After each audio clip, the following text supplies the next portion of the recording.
Goeiedag, good day, fellow South Africans and citizens of the world.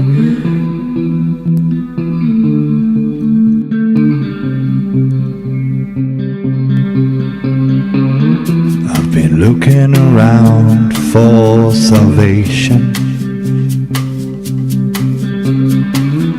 I've been looking around for the truth. All around me I see frustration, and I looked all over till I found you. I sit and listen to your stories, and you're telling me, please don't worry. A lot in this world you should know, and love in life is where you should go. If you're looking for somewhere to go,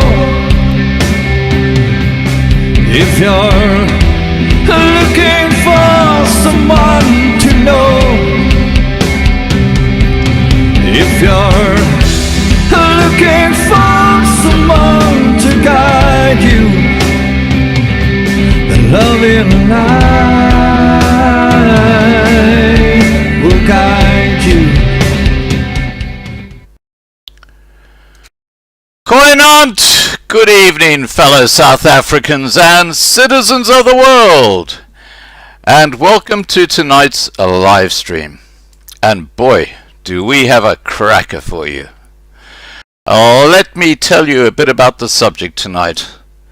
Tonight we're going to be covering a very touchy subject which needs to be discussed because there are so many misleading reports and so much has been simply brushed under the table. RUDIE Rousseau is our guest tonight, and he is one of the most hand-on experts on the atrocities committed by the British under Lord Kitchener during the Second Boer War of 1899 to 1902.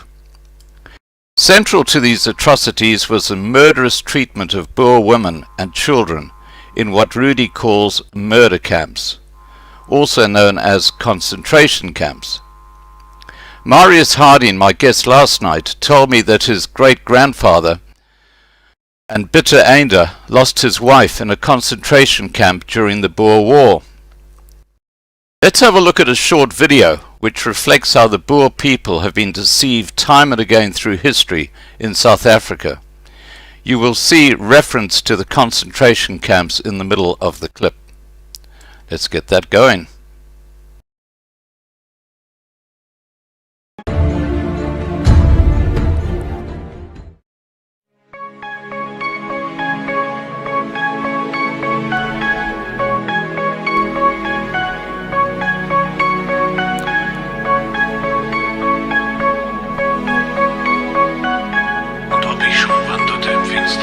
Fürchte ich kein Unglück, denn du bist bei mir.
Der Herr ist mein Hirte. Mir wird nichts mangeln. Er weidet mich auf einer grünen Au und führet mich zum frischen Wasser. Und ob ich schon wanderte im finstern Tal, fürchte ich kein Unglück, denn du bist bei mir. Dein Stecken und Stab trösten mich. Du bereitest vor mir einen Tisch im Angesicht meiner Feinde.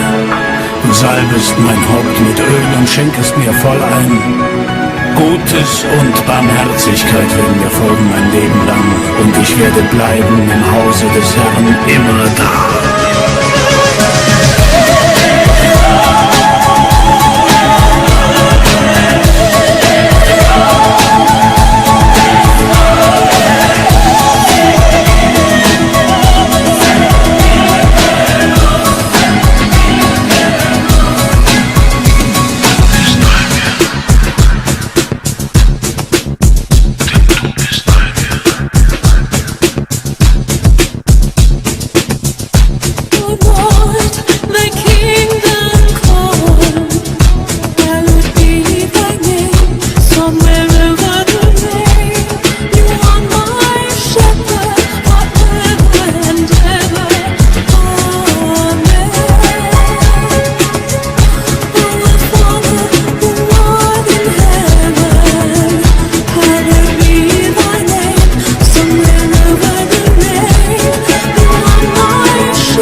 Dein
Sorry about that, guys. I had my mic turned off. Let's get back to this.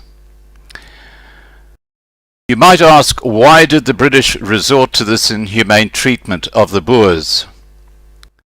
Lord Kitchener realized that the success of the Boers deeply depended on the support they received from the civilian population, many women and children. He proposed the establishment of concentration camps around the country, where Afrikaner children and women were to be confined. By the end of the war, over 30,000 Afrikaner women and children had perished.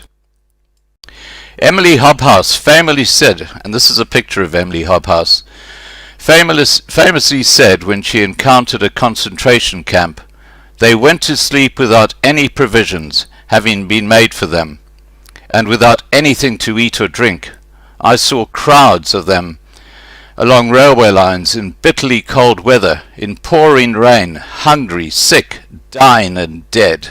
Soap was not dispensed, the water supply was inadequate, no bedstead or mattress was procurable. Fuel was scarce and had to be collected from the green bushes on the open of the koppies or small hills by the people themselves. The rations were extremely meagre, and when, as I frequently experienced, the actual quantity dispensed fell short of the amounts prescribed, it simply meant a famine." Okay, now, I'm sorry about the fairly lengthy intro, but it's important that you get some background to this subject. It is a very, very disturbing one. Now, I'm going to get Rudy on, and we'll get straight into the subject at hand. Here we go.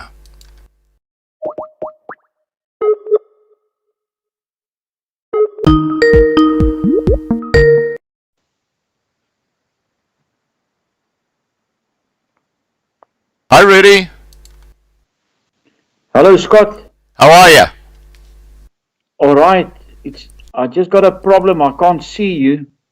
Oh, you won't see me, but I can see you. My Can streaming you see software. me? No, I can't see you yet. Can you just put your cam on?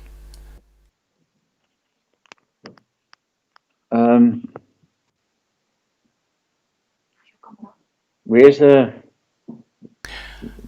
Okay, while we're waiting for Rudy to do that, I just want to say that Rudy is the recipient of a certificate of merit from the Simon van der Stel Foundation because of his work on the concentration camps.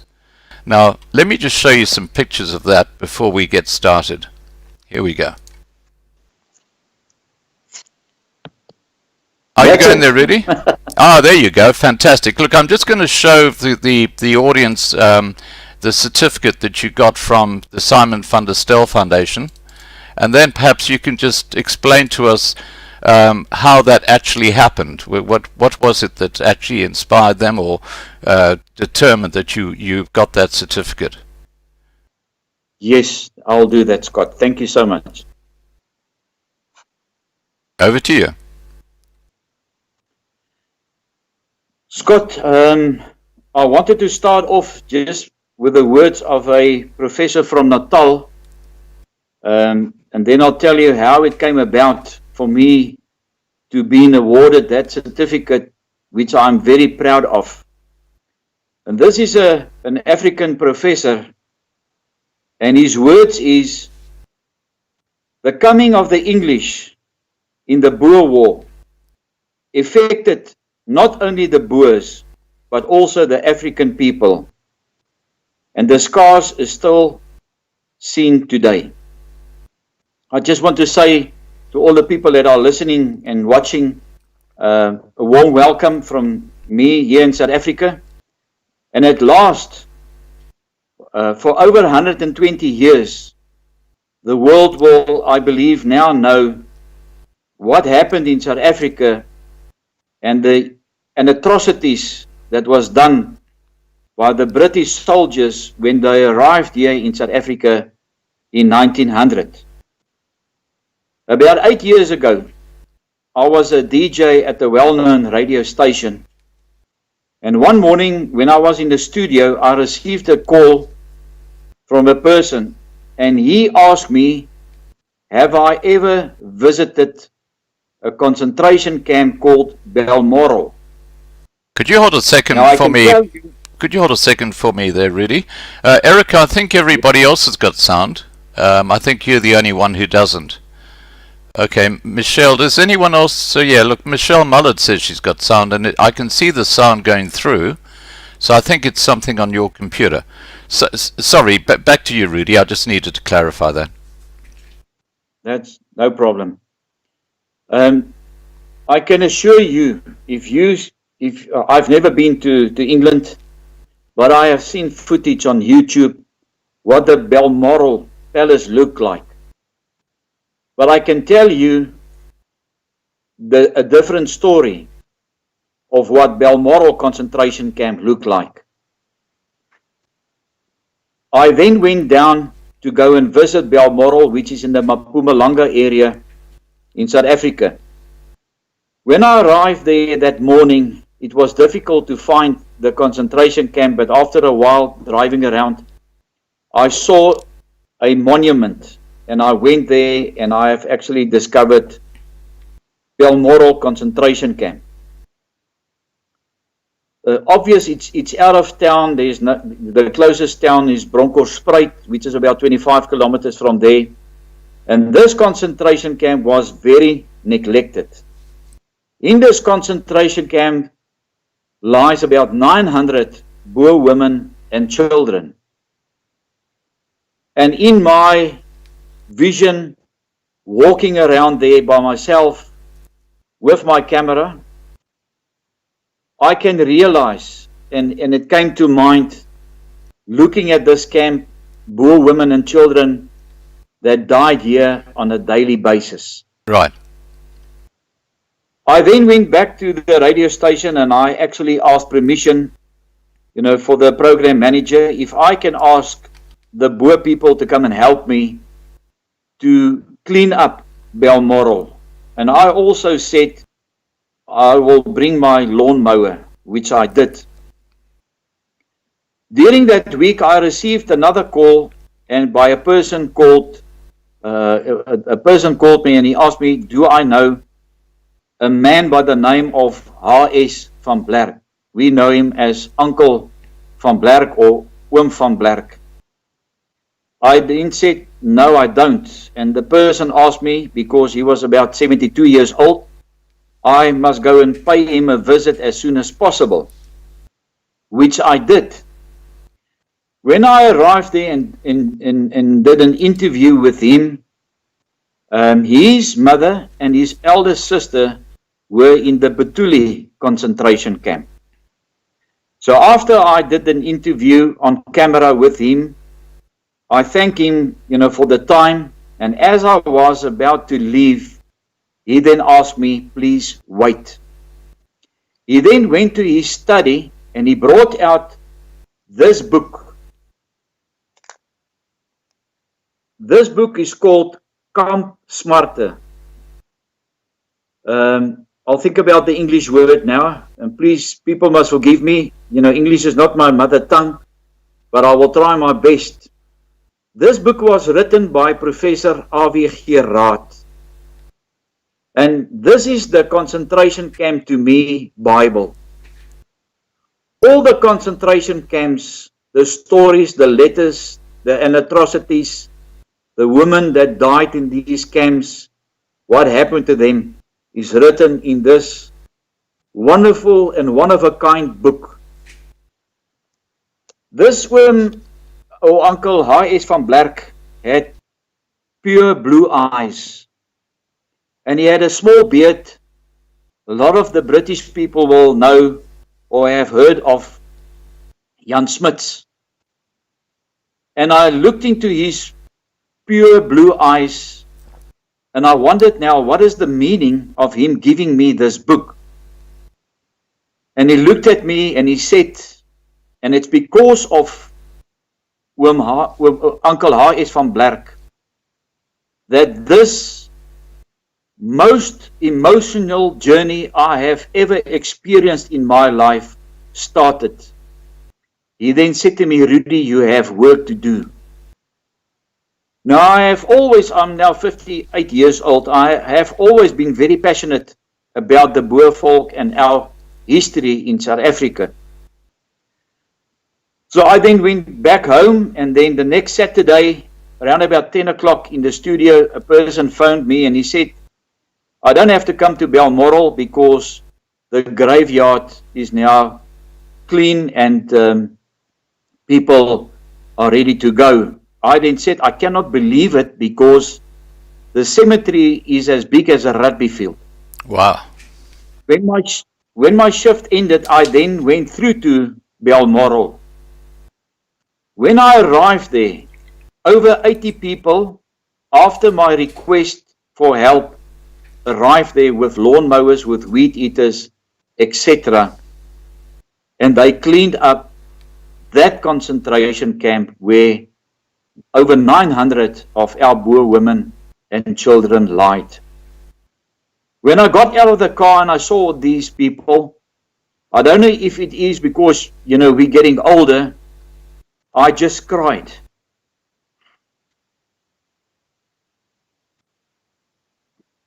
It's a very emotional thing.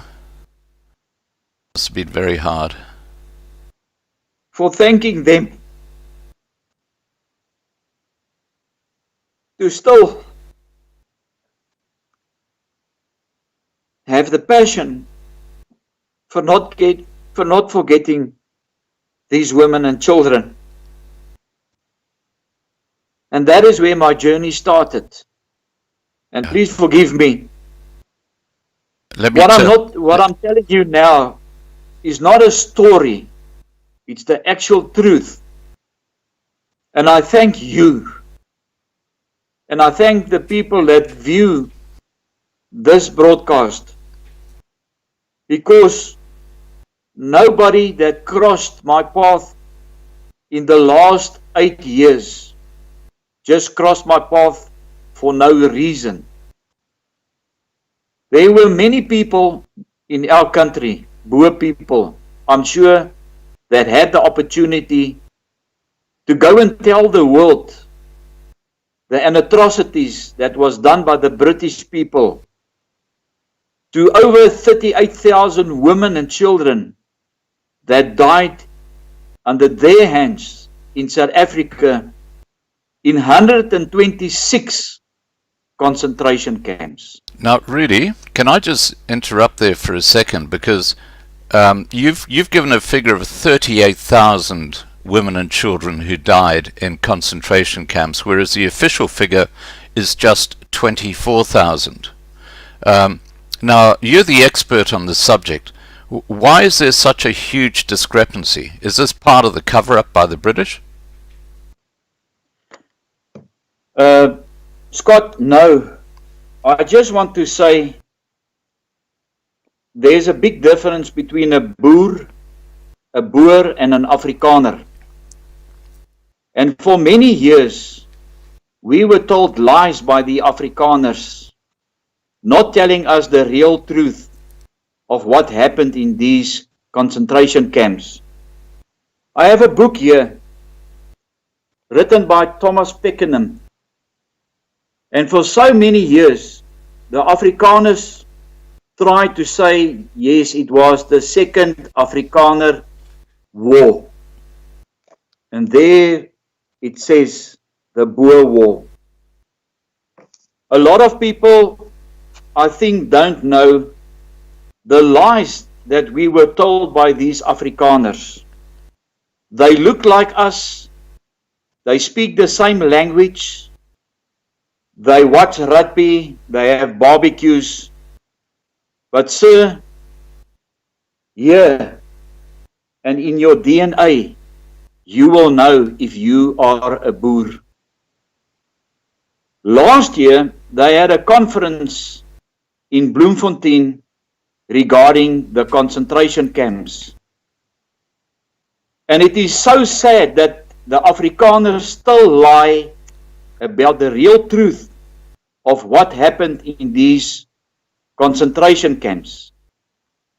With my journey, with the camera, with no maps to go and look where all these concentration camps that was told by Professor A.W.G. Raad in his book, it was a mission, I can tell you, because there's no signboards, there's no GPS notifications, etc. About 4 years ago, I wandered down to Sutherland. Now Sutherland, now at the moment, they have snow, so it's very cold in that area. Right. As you enter Sutherland from Mafeking, Mafeking is not far from Cape Town. There's a sign that shows an Anglo-Boer War cemetery. I drove into the cemetery and I looked around, and let me assure you, I know the difference between tombstones that are in a normal graveyard and tombstones that you find in a concentration camp. When I wandered around there, I saw that this must be a concentration camp. I'll get back to the figures now. I then started to investigate, and I found a very well-known doctor, part of our group, who stays in Fraserburg, which is not, I think, about 150 kilometers from Sutherland. I found him and I asked him, do you know if Sutherland had a concentration camp? He said to me, no. And he gave me a number of a lady that also, she's not very popular because what's written in this book is so unfair towards the Boer people. He gave me her number. I phoned her and I have asked her, do you know if Sutherland had a concentration camp? And she said to me, no. Would you please get me that book of the Kaapse, daai groot boek van Eben Nel. He gave me another, excuse me, I just asked my wife to get me another book to prove to you that to tell the real story and the truth, this mission was given to me for a purpose. And the purpose is that you people all over the world must know what happened in South Africa. She gave me a number of a person called Eben Nel. Eben Nel was a captain in the South African police. And after he retired, he wrote this book, Rebels of the Hantam Karoo. Now, for you that don't know the Karoo, it's a vast piece of land. If you travel by road from, say, Quilsberg to Cape Town. I phoned him and I asked him, do you know if there was in concentration camps? Because I see all the evidence that there was. He then said to me, I must come and visit him. Can I just go fetch that book quickly? What? Is it possible? Yeah, please do. Yeah, while you're doing that, I'll talk to the side chat. Hi guys, well, we're just starting the journey with the concentration camps. As you can see, Rudy is incredibly knowledgeable. Please feel free to post your questions into the side chat and I'll ask Rudy them a bit later. I've got a couple here about what would the population be if these things hadn't happened. And please guys, remember to subscribe to be kept informed. We have live streams most night at 8 p.m. Johannesburg time. Right, back to you, Rudy. Thank you, Scott. So I got a sponsor, and this person took me down to the Strand, which is to Gardens Bay, which is not far from Cape Town. And I had an interview with Eben Nel. And Eben Nel showed me his book, Kaapse Rebelle van die Hantam Karoo. In other words, these were Boers that fought for the Boers against the British in the Second Anglo-Boer War. And in his book, I'll show you the page 466. Right. By writing this book, people send him letters and information. And there it stands, the concentration camp of Sutherland. Right.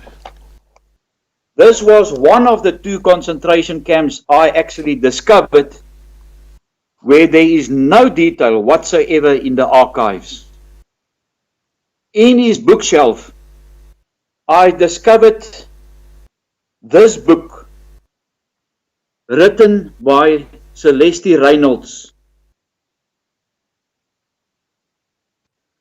To publish this book, she was in the Northwest University. It took her 5 years. I then got another sponsor and I flew down to Cape Town and I had an interview with her, and that interview is in Afrikaans on my YouTube channel. And she said, while doing this, she had to choose a subject to help her to get her degree. And she took the subject to really find out the lies that we were told by these Afrikaners. And even in the Women's Memorial Museum in Bloemfontein, they stay and they stick with 26,000.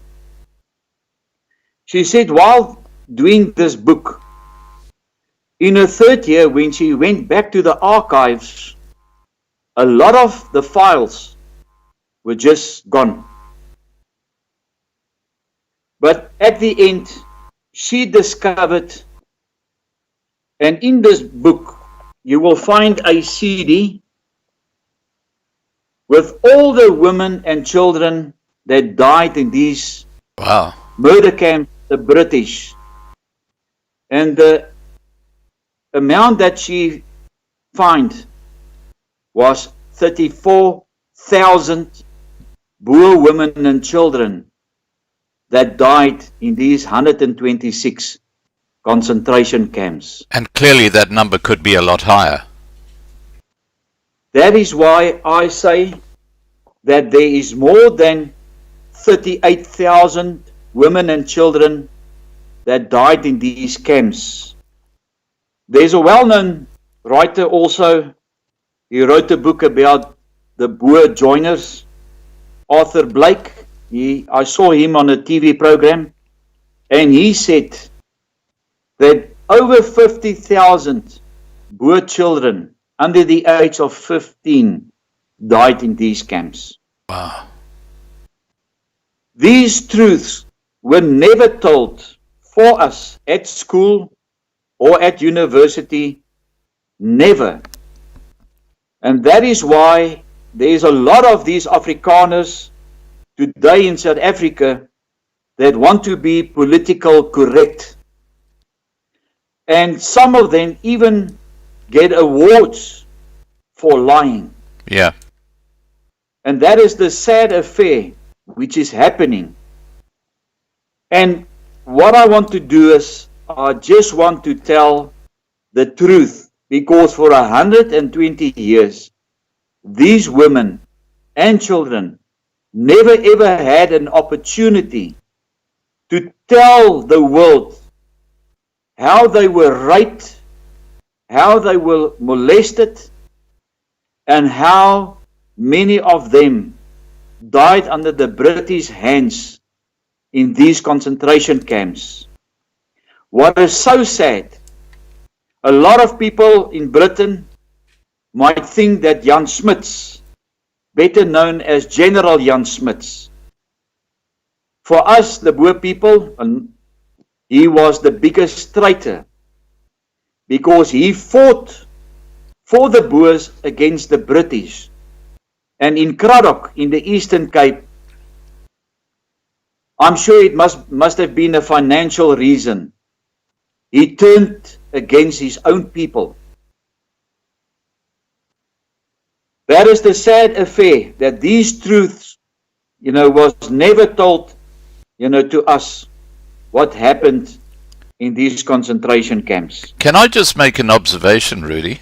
And that is that I always thought it was the British that covered up the facts, and you are now saying that it's actually the Afrikaners, I guess the Cape Afrikaners who covered up the facts. Why is it not the British who did it?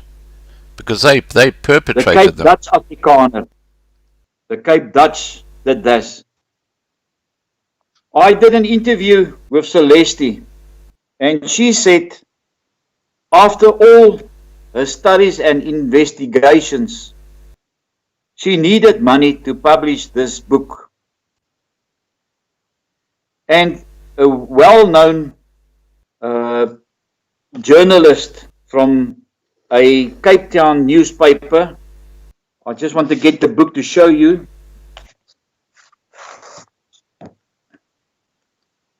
His name is Martinus van Bart. Helped her. Can you show us the other side? Oh, sorry. Right. These are all facts regarding the concentration camps in South Africa. I have about 50 books that are written about the concentration camps in South Africa.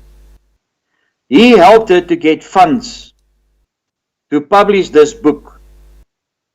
When the deal was signed, the trustees then said to her, but just remember, her name is now in front of this book. Now, this is what she has told me, that, you know, we can publish this book, but not under your name. So she said that 500 of these books, telling the real figure, 34,000, took her 5 years to do that. They published, a well-known Afrikaner organization here in South Africa published this book. They printed 500, and she never got a cent for this book. Now, I am very sure that the Bloemfontein Women's Memorial Museum have a copy of Celeste's book in the museum. Why don't they correct that figure of 26,000 and put the real figure of 34,000? Is there a financial gain that the British tell them not to speak about this? Or what is the real truth behind them not wanted, you know, to tell the world 34,000? We will talk about Springfontein just a bit later. Yep. Can I just can I just now move us on to Mafeking, the first British murder camp in South Africa, as you call it. Yes. Now, I've been to Mafeking a couple of times, and what I've found is that the actual cemetery for the Boer War, where the mainly the English soldiers were buried, is right behind a shopping centre. And you know, the area is covered in plastic bags now. The cemetery is just disgustingly dirty. And right at the back of that, well, you would know this, there's that little like a little plaque for the women and children who died at the Mafeking concentration camp. Can you tell us more about that particular camp? That particular camp, there's also a number, about 900 women and children that, again, we are told by the Afrikaners that are buried in this concentration camp. When I did the documentary by filming the Krugersdorp concentration camp, I visited an old man and his wife, and I interviewed them. And in their house, I've sent you the picture of this. I just want to keep it just behind me like this. Can you see this? I can, yeah. Yeah. Is that Mafeking? These are all... That's Mafeking, yes. Wow. In Professor Raad's book, the concentration camp Bible, which I call it, it says there was about 900 women and children killed in these camps. It's all lies. Because it stated here that in the many cemeteries, these are written in Afrikaans, there are over 4,000 Boer women and children that died in Mafeking. About 6 years ago, one night by accident, I was watching the news on our television station. A very well-known heritage foundation came up and then they said they have now discovered an African concentration camp. I was very curious about this. I found a friend of mine which stays in Durban. What's his name? I would like to give him credit. Dave Christie. Right. He is very passionate about our history. I phoned Dave and I said, please, let us go and investigate this, because, you know, the people that crossed my path and the things I have experienced is just not out of the ordinary. I knew that there was something wrong. So he flew down from Durban and we drove down to Mafeking. One thing I would also like to say about the Mafeking concentration camp, there's about, not tombstones, but just small bargains, 900 of them. When they, many years ago, they exhumed some of the graves, and in these graves, they have discovered about 4 bodies of children. I don't know if you have that picture available of Lizzie Meyer, because people will ask, but how do you get, you know, obvious if you dig a deep grave, that's possible. But how do you get 4 children in one grave? I've got some I've got some photos here that you sent me which show the coffins in a grave which hasn't been covered up. Is that the one you're talking about? Yes. Okay, let me just put that on the screen because it gives you a good idea of the depth. Hang on, let's just get that. Here we go. Okay, so you can see how deep that grave is that the coffin's in. So that's typical of the graves, is it? That they dug for the people in the concentration camp? I'll tell you now the story of those graves. Right. But what I want to tell you, the conditions in this Mafeking concentration camps were appalling. Those women were issued rotten meat to eat. Oh. There were over, if there was 4,000 women and children buried, you can imagine that Mafeking murder camp must have been, they must have had a crowd of plus minus 10,000 women and children. Was this under Baden-Powell's watch? Yes. Oh, and he's made it be such a hero, isn't he?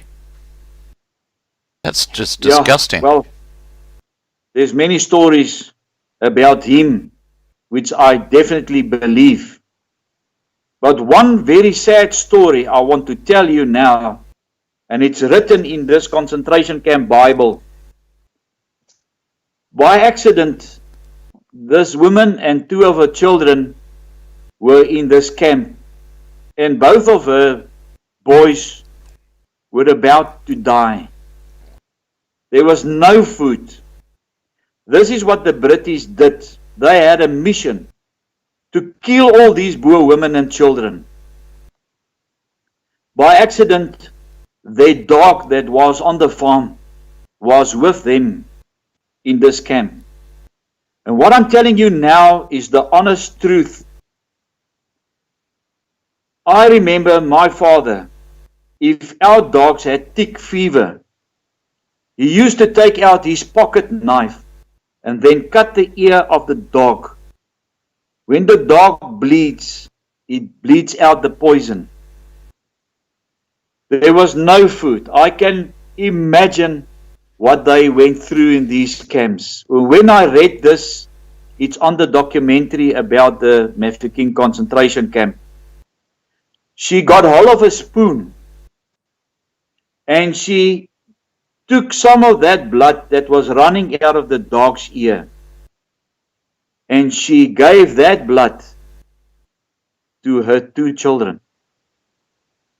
And they came alive out of the Mafeking concentration camp. It's unbelievable what the British did to these women and children in these concentration camps. Getting back to Dave and myself, Christy, we went to go and look to see if we can find this concentration camp in Mafeking. And we have found this concentration camp about 800 meters away from the main concentration camp. Now, you were in that city hall, you know, where the museum is. Yeah, the siege museum. The museum, yes. When we arrived at this Magogwe concentration camp cemetery, we found a memorial dedicated to these 240 graves with the words of a well-known South African poet, and it's called Terebloeisels. It's got to do with a flower, you know, when spring comes, you know, when trees, you know, are being, when trees bloom, the beautiful flowers. And it was written to these women and children that were lying in these Magogwe concentration camp. Now, this is the second concentration camp I have discovered where there is no record in the archives. When we walked around, and after knowing what was shown on these news bulletin that they have now discovered an African concentration camps, this documentary will be available in the next 3 hours. We have discovered 4 tombstones written in Dutch, and if there's Dutch people, I'm sure that you will understand if you look at some of the documentaries I've put on my channel, because Afrikaans is not too difficult, it's very close to Dutch. And the surname on these tombstones were by the surname of Moelman. I then said to Dave, there's something very fishy going on here. To cut a long story short, when we arrived there, 22 graves, and I've sent you those photos. Yeah, I've got them. I'll put them up while you're talking. The people will see this in this documentary as well. 22 graves were then already been exhumed by this Heritage Foundation and by the University of Pretoria. We then decided to go and see the tribal office, because during the Anglo-Boer War, the first African tribe that participated in the war, and they were also lied to by the British, were the Barolong people. We went to the tribal office and we asked the people in charge, is it possible that we can have a meeting with the Barolong chief? Which took a while, but we have met him, and his name is Ngosi. What a wonderful person to speak to. He spoke to us in Afrikaans, which we really appreciated. And we also explained to him that we are Boer folk. We are not Afrikaners. He was very much surprised to hear that, and he thought that we are all the same, and we said no, we are not. He then told us, when they started to exhume, obviously they had to get permission to do that. He told them that this is part of the history. He does not want them to do this. And it's very sad that they went against his word. Now, what happened to, or how Magogwe came about? The Barolong people were the first people that were influenced by the British Empire to fight with them against the Boer folk. So, in the main concentration camp in Mafeking, and I have filmed this because I knew that these Afrikaners are not telling us the truth. In this concentration camps, the women whose husbands, the Boers that went to fight the British, there were men in that camp and women who did not want to fight the British, that signed the oath of allegiance. Those women whose husbands went on commando told them, "We see you as traitors. Just remember, the day when you die, you will not be buried among us. You will be buried elsewhere." And this is the story of Magogwe. So after the war, these African people, the Barolong, then moved back to Mafeking, because if I tell you the lies, and I have actually asked the Barolong chief, Ngosi, you were lied to by the British, because they told you that if you help us to fight the Boer people, we will give you guns, we will give you food, and we will pay you a salary. Did you ever get what the British promised you? And they said no. And if it is in my power to help them to get the farms or the financial gains, because they got a very raw deal by the British. So after the war, these Barolong people moved back to Mafeking. And this concentration camp with the 240 grave sites were being very neglected. And it was actually forgotten.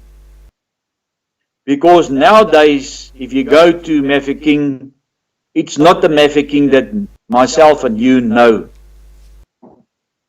So when this came up on our national television, you know, we took it very seriously, because it's easy for us to talk about the joiners. But can you imagine, myself and you were living during those times. You had a farm and I had a farm. I had a son and you had a daughter, and they fell in love, and we wheel and deal with one another. I buy cows from you and you buy sheep from me. And now, like this professor said, and I am so grateful that people can go onto my channel and go and look at this, because everything that is wrong in our country, the blame is on the Boer people. And I want to tell them and to show them it is so untrue. So when the war broke out, what then happened? Because this is my country, I am willing to defend my country. And I take up arms to fight the British. Scott, you decide not to do that. You signed the letter of allegiance against the British. You don't go to war.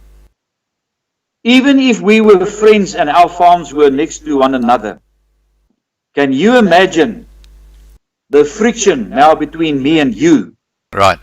Immediately I will ask you, but it is your country. Why don't you want to take up arms and fight the British? The Boers that took up arms and fought the British, they have lost a lot. They have lost their farms. They have lost their children, and they have lost their wives in these concentration camps all over South Africa. Because you have signed the oath of allegiance, you still have your farm. Now and again the British troops come around, they need fresh water, horses, and you give them proviant or food. If that Boer or Boers were lucky after the war, they get back to their farms. Over 60,000 farms were burned down by the British. So he now gets back to his farm, it's burned down. He might find his wife and children in a concentration camp if he is lucky and they have survived the 3 years being in that concentration camp. You, because you looked after the British, you carried on with your life. And it is so true that after the Second Anglo-Boer War, some of the churches were spared by the British soldiers. Some of them were burned down to the ground. If you walk into that church, the joiners will sit on the left-hand side, and the bittereinders, the Boers that went to fought against the British, will sit on the right-hand side. And today it's even the same. That is why I say, if you are a Boer, it's here in your heart. You believe in your God, and you believe in your people that still obey the oath that we made to God. The Boer people are the only people in the Africa continent that made a vow to God. And that happened at Blood River. Yeah. That happened at Mayuba. And that happened at Vegkop. Now, so, yes, yes, Scott. What actually drove this invasion? I mean, you can't call it anything else but an invasion by the British of the two independent Boer states was greed. It was the discovery of gold and diamonds in South Africa. Do you want to talk to us about that and how that actually fermented the war, this greed issue? When gold and diamonds and coal were discovered in South Africa, the British, came here in 1900, and there were a total of 450,000 British troops that arrived in Cape Town to come and fight 60,000 Boers on the battlefield. I just want to say to you, you are now living in Australia. For people that don't know this, Australia gave 16,000 men that came under the name of the Bushveld Cabarriers. That's right, and most of them were horsemen. Yes. A very well-known person or soldier by the name of Breaker Morant. He was executed. Killed 8 Boers in cold blood. And he was executed by the British. Canada gave 8,000 men to come and fight the Boers in 1900. New Zealand gave 6,500 men to come and fight the Boers. They were very scared of the Boers, but there's only one word that can say, and it's such a nice word, the greed the British had to come and take those diamonds and coal and gold. But Barney Benato was central to that, wasn't he? And Cecil Rhodes. Yes. They did not worry about, what is going to happen. They had a mission to come and steal the gold and diamonds and coal here in South Africa. And today we have only the white mine dams here in Johannesburg and as far as Kroonstad. They had a mission because they could not win the Boers on the battlefield. They then turned themselves against the innocent Boer women and children in these concentration camps. I made a documentary about 2 years ago of he was a Jewish guy, I forgot his name. His house is on the east side of Pretoria. Man, he was such a rich man. And a lot of British came, Sammy Marks. Oh yeah, You Sammy know about Marks. Absolutely. Yes. Yeah, he had, in the 1890s, he was so well connected that there were 12 threepenny pieces that were struck in gold for him. They're called the Sammy Marks stickies. And they're very valuable today. But that's the influence he had on everybody in South Africa. Yeah. You see, they had a mission when they arrived in Cape Town to fetch all these jewels of South Africa. It did not matter to them at what cost. They were here on business to steal all these gold and diamonds and coal from South Africa. I guess the big irony here, Rudy, I think the big irony here is that the Boers, all they wanted to do was to be free and to farm. They weren't interested in the mining area at all. They just wanted to be free burgers and do their farming. Whereas you had the British who came in and basically stole the country away because they wanted to control the mines in those countries. I mean, that's basically what it amounts to, isn't it? Yes. They were just normal people that wanted to farm and to produce crop so that everybody that lives here can benefit from it. And the sad thing is, when all these things were discovered by the British, it was ruined. Even today, I can show you many places, many farmhouses that were burned down, that you can only see the foundation there today. That is why, after the Second Anglo-Boer War, so many Boers had nothing left in South Africa. They immigrated down to Argentina because their children died in these camps, their wife died. You know, I cannot imagine, and I'm a registered tour operator, and whoever wants to bring a tour group down to South Africa, what I'm telling you now is the real truth. I want to go show you places that you just won't believe. Just on that point, Rudy, your email address is directly below this video, so anybody can email you if they'd like to go and have a tour with you around to the concentration camps. Yes.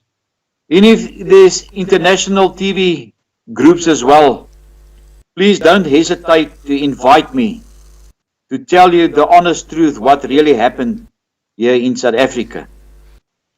But the sad thing is, it took me 7 years to go and film 55 of these Boer women and children concentration camps all over South Africa. I am in Johannesburg. Where I sit, there was a camp in East London. There was a camp in Port Elizabeth. There was that camp there in Sutherland. I have sent you the map of all the camps. Many times I get a question to ask, but what camp was the worst? All the camps were worse. The biggest concentration camp that was the Meerbank concentration camp in Durban. Close to Meerbank there were another 3 concentration camps. Isipingo, Wentworth, and Jacobs. Are those concentration camps maintained properly now, or are they still a mess? Please, if you have funds available, the Meerbank camp are still in a fair condition. Wentworth camp disappeared. There's a lot of houses been built in that facility. There's only a small statue. Isipingo is where Dick King rode with his horse for help. Right. In the backyard of a Methodist church, there's also a small monument. But Jacobs is in a industrial area, which is very, very neglected. I was very surprised when I actually discovered this Jacob concentration camp, that the monument with all the names were still there. But there were horrific camps during the Anglo-Boer War. One camp was Volksrus. You know, when these women and children were captured on their farms, they were put onto a train. That train did not have coaches, it was open wagons, it was coal wagons. When that train arrived in Volksrus, the British soldiers kept that train there for 3 to 4 days to see how many women and children die. So they weren't given any food or water or anything, they were just held in the carriages? I'm sure, I mean, if you look at the concentration camp cemetery in Volksrus, which is also very, very dilapidated. Right. You know, I doubted that That's shocking. they were given any food or water. You know, if you wanted to go to the toilet, that coal truck was so packed with women and children. Can you imagine the shame that they had to endure? Oh, awful. That you now have to go. So many of those Boer women and children were pregnant. Oh, no. And then they had their babies in front of the children. Oh. They were not allowed to get off those coal trucks. If we go to Standerton, I have been busy for the last 3 years to try to uplift that cemetery. There was a woman in this camp, Mrs. Swart. She had 8 children. And those 8 children died within 2 weeks when she arrived in that camp. You tell me, Scott, if your last child is buried, how do you lift your head and carry on with your life? Awful. It is only the mercy of God and the strength by Him to give you that energy to carry on with your life. You know what? If we go to Bethuli, I beg your pardon? You know what, Rudy? You can understand why back then there was such a hatred between the Boers and the British. I mean, you can totally get that. And you know, Sina van Rensburg, he was the prophet, or you know, he actually wrote all these prophecies. Yeah. Now, I just want to take you back to one of those concentration camps at Springfontein, where the original cemetery was demolished to do away with the evidence. Tell us about that. What's the background to that?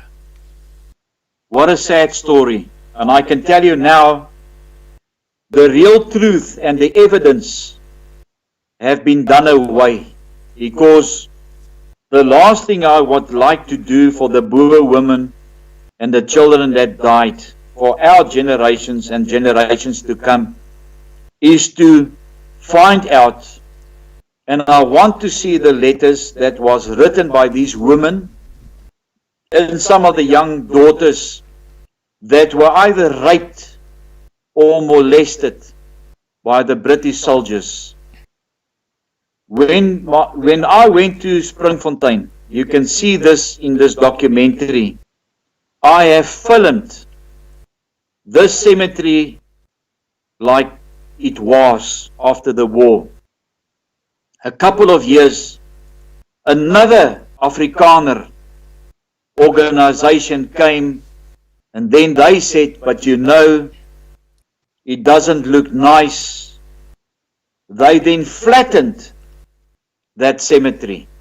Wow. And if there are people that work for this women's memorial in Bloemfontein that say, I am not telling the truth, you better show me the real truth. So they have demolished all the grave sites to do away with the evidence so that the British don't look too bad. They have put where the graves was a small stone like this. The other sadness, many of our people grew up with a song called Simbamba. Right. And it's a story of a thing that when we were young, we would love to sing it. And the last part of the song is that you will break his neck, that you will throw him in a ditch, and that you will step on him. Now, if this is not the truth, you better show me the evidence. Where you will find the main concentration camp cemetery, about 2 kilometers from there. Now, I can tell you now, it's very cold in South Africa. Can you imagine those women and children in these belt tents with no beds to sleep on in a night like this? There's no firewood. You are hungry.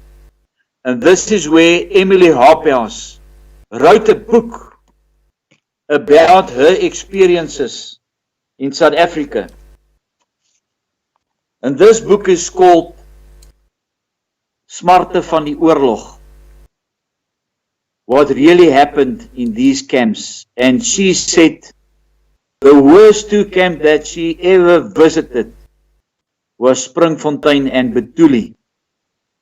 So about 2 kilometers from there, you will find a small cemetery with about 20 children that are buried there. I don't believe a word what they tell me, and I think this is the truth. Those women that were raped by the British soldiers, can you imagine a woman being raped? And during that time, there's nothing that you can do. The easy way out these days, you take a tablet and it's gone. Yeah. That had to carry that unwanted child for 9 months. Can you imagine them in a night like this? You know, that child is now born. Do a woman like that want to have a child? And not because she loved her husband, but because she was raped. I doubt it. Those 20 graves are of women, Boer women, that were raped by these British soldiers. That's just that shocking. Are buried in that cemetery. A story was told to me that there was a priest, and I don't believe it for a minute, that if a child was born and he did not christen that child is evil and he must not be buried in a normal cemetery. I doubt it. There are written affidavits by women, and it was kept a secret in Bloemfontein. And I'm going to look for that. And when I arrived there in that special part of that university, and there's no evidence, I can tell you now, that's the difference between the Boers and the Afrikaners. They want to do away with the evidence. And I cannot find those letters there.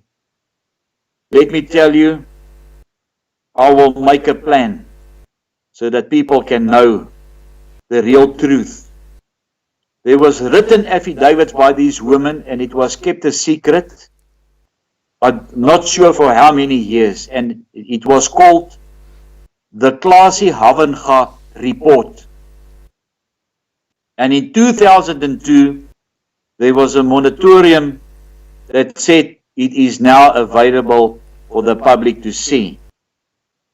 I have recently been informed that the ANC has put a clause to that so that the normal public is not allowed to see it. But I will find out, I will go to Bloemfontein and to find out.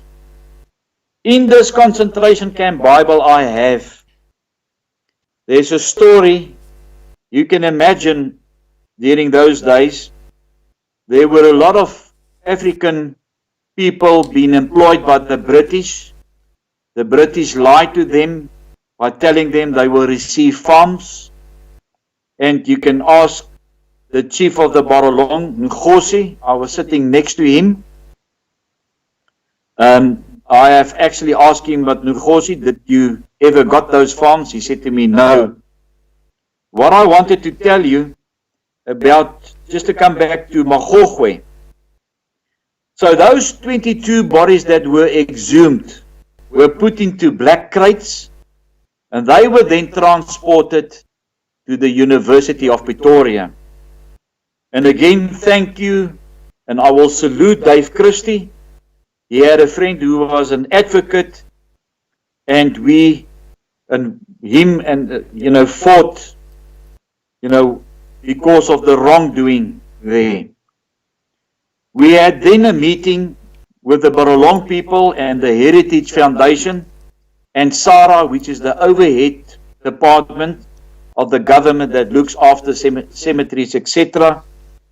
And in that meeting, the Heritage Foundation representative then stood up because on the news bulletin it was said that they will now check the DNA of the bones.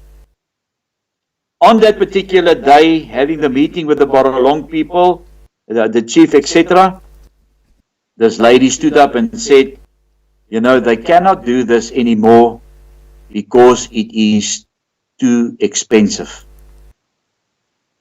Doing this journey for 7 years, I had a chance to speak. And while I was standing up, I just burst out in tears and I said, the Boer people see Jan Smuts as a traitor. We Boer people see the Heritage Foundation also as traitors.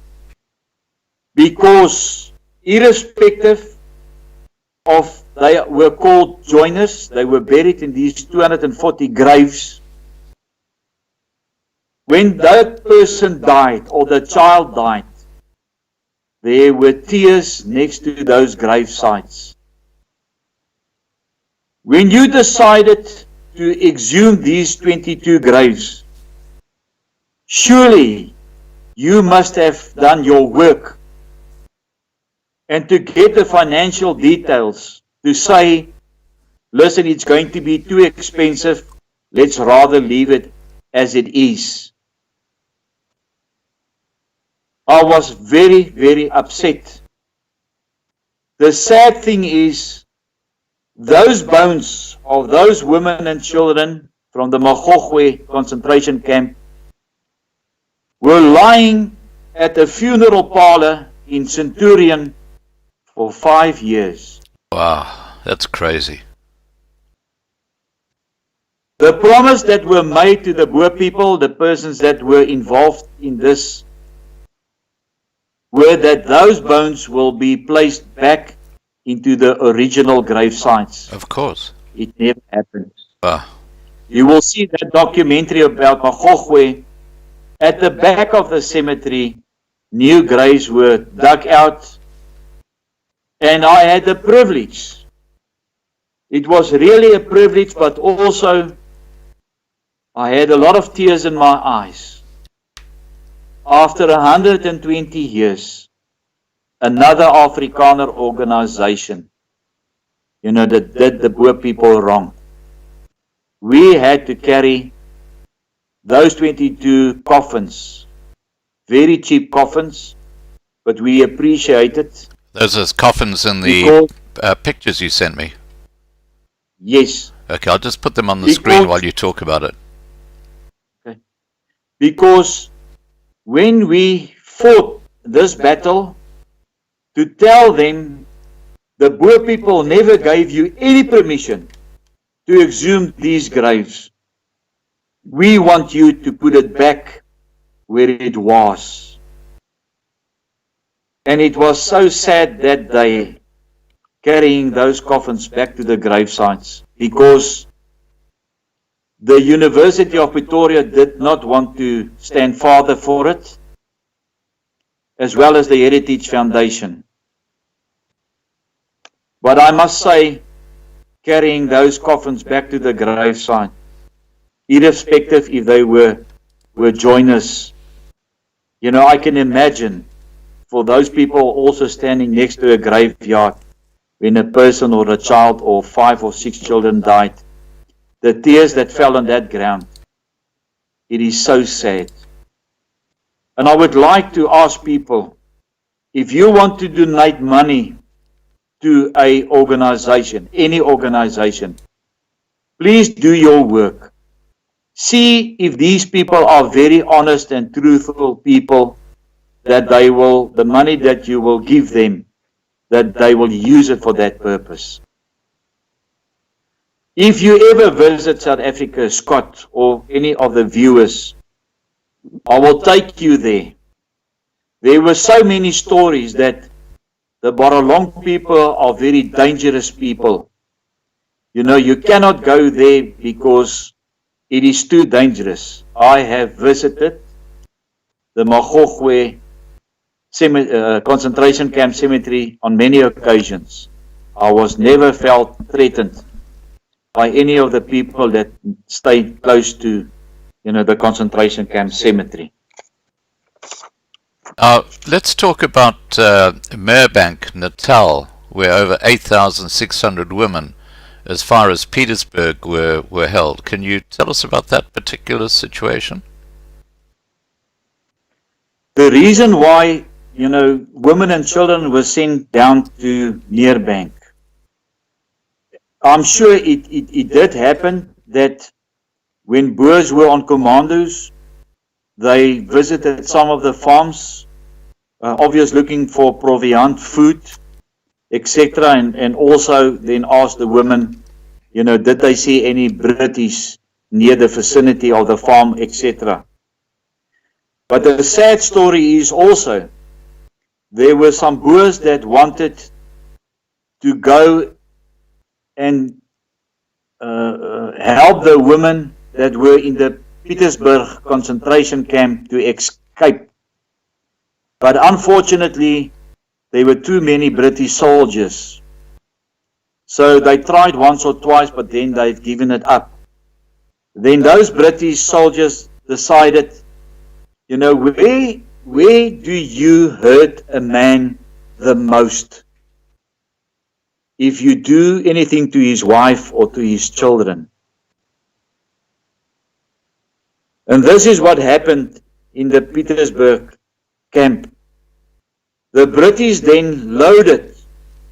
They took those women and children and they put them on these coal trucks on the train, and they transported those women to Meerbank. It is so shocking I remember now Brandfort in the Free State.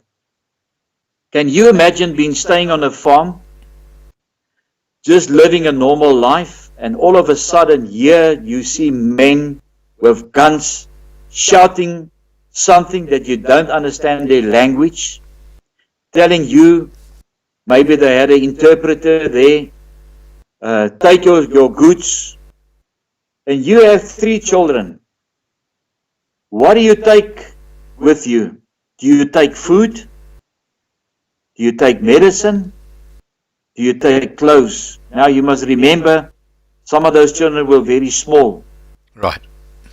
And you have to carry that child as well. So all of them were put into these coal trucks for 14 days. Oh, wow. They were on these coal trucks from Pietersburg down to Durban. And if I must think of kilometers or mile, it must be close to 1,400 miles from Pietersburg down to Meerbank. The situation in the Meerbank concentration camp were just as appalling, because it was the Meerbank was close to a lagoon or a river. There were mosquitoes like you won't believe. In this book I have the concentration camp Bible. Can you imagine when people die, what do you do with that body? They had a self-made cottage where they had to keep some of the bodies because they had no shovels to dig graves. And the poor women and children just died at an alarming rate. You can go and visit Meerbank. There's a memorial there as well as a monument. There were even been built a station by the British soldiers to take the women and children as far as possible away from their farms and their husbands, which were on commando. If I tell you about Bethuli, Meerbank was the biggest concentration camp. There were over 8,600 women in that camp. Right. Taking in consideration the other 3 camps that were of walking distance from Meerbank, Jacobs, Isipingo and Wentworth, the total amount of women that were taken from their farms with their children were over 30,000. Wow. Can you imagine now those Boers on commando fighting a battle? How do you get from Brandfort or from Pietersburg by horseback to Meerbank? You can't. Can you imagine the... I beg your pardon? You can't. You can't. Can you imagine now these soldiers arriving at your farm, screaming and shouting? Now they tell you, we're taking you away. You're walking barefoot. The kids are crying. You eventually get to a station. You have never ever seen a train in your life. You see these massive steam locomotive arriving at the station. You are shouted at. You see other people who are women and children which you have never seen in your life before. You are now forced on this cold truck with no food. Maybe you were lucky to have some. Your children are screaming, and you have to take a journey for 14 days from Pietersburg down to Meerbank. A lot of those children died on the way to Meerbank because it's not a train that we know now. Those trains must have taken ages to get to Meerbank. If that mother died or the child died, the train stopped. 38,000 that died in these camps are just a fair amount, I think. But there must be more women and children that died, whose graves are forgotten next to these railway lines in South Africa. Can you imagine if that mother died? Who is going to look after that children? Maybe you have kids of your own. I cannot imagine. I have asked this question at Doringbilt, which is at the Orange River Station on your way to Urania or Hopetown. Because of what happened with these women and children in these camps, does it have some sort of effect on your DNA for future generations? And this well-educated woman said yes. That is why in a lot of the families, you have people that are frightened of anything, or they might have some sort of illness. So going into future generations, because of what happened in these concentration camps, you will have some sort of effect because of what happened in these camps. If we go down to Bethuli, which is close to the Gerrit Dam in South Africa, if you have Google Earth, you will surely find it. In this camp, there were over 5,000 women. The atrocities and the hardship, if you go there, and I was told this when filming the Bethuli concentration camp by a doctor, I forgot her name now. She said when the first train arrived in Bethuli, when those women and children got off the train, there was a little girl lying dead in the skull truck. Oh no. The British did not know what to do with this amount of women, and that is why I say they had a mission to kill them. For 2 weeks, because of the illnesses and the mistreatment of these women and children, and the no food they had, for 2 weeks, 28 of those women and children died there per day. For 2 weeks. That's about 10% in 2 weeks died. Yeah. Wow. I did an interview with a preacher that was a young man when he was preaching in the church there in Bethuli. When they built the Gerrit Dam, they exhumed not all the graves. And this is so hard so. And this was also done by another Afrikaner organization. They reckon that if the dam is full, the grave sites will be covered underwater. So they exhumed the graves, and the bones were taken to the upper part of Bethuli. And he showed me some pictures, and you will see this in the Bethuli concentration camp documentary. There was one particular picture, I will never ever forget this. Doing film work is not the hard part. You are here not busy telling a story or a myth. You are here busy with reality. It must have been a small boy or a girl, and all the bones were put into a very small coffin. And on the bones,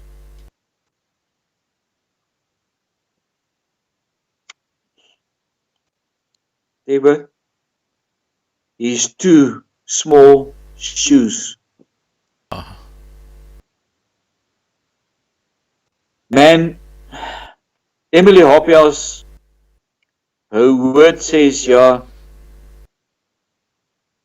forgive, yes. To forget, never. I think that's where things have gone wrong, because people have forgotten.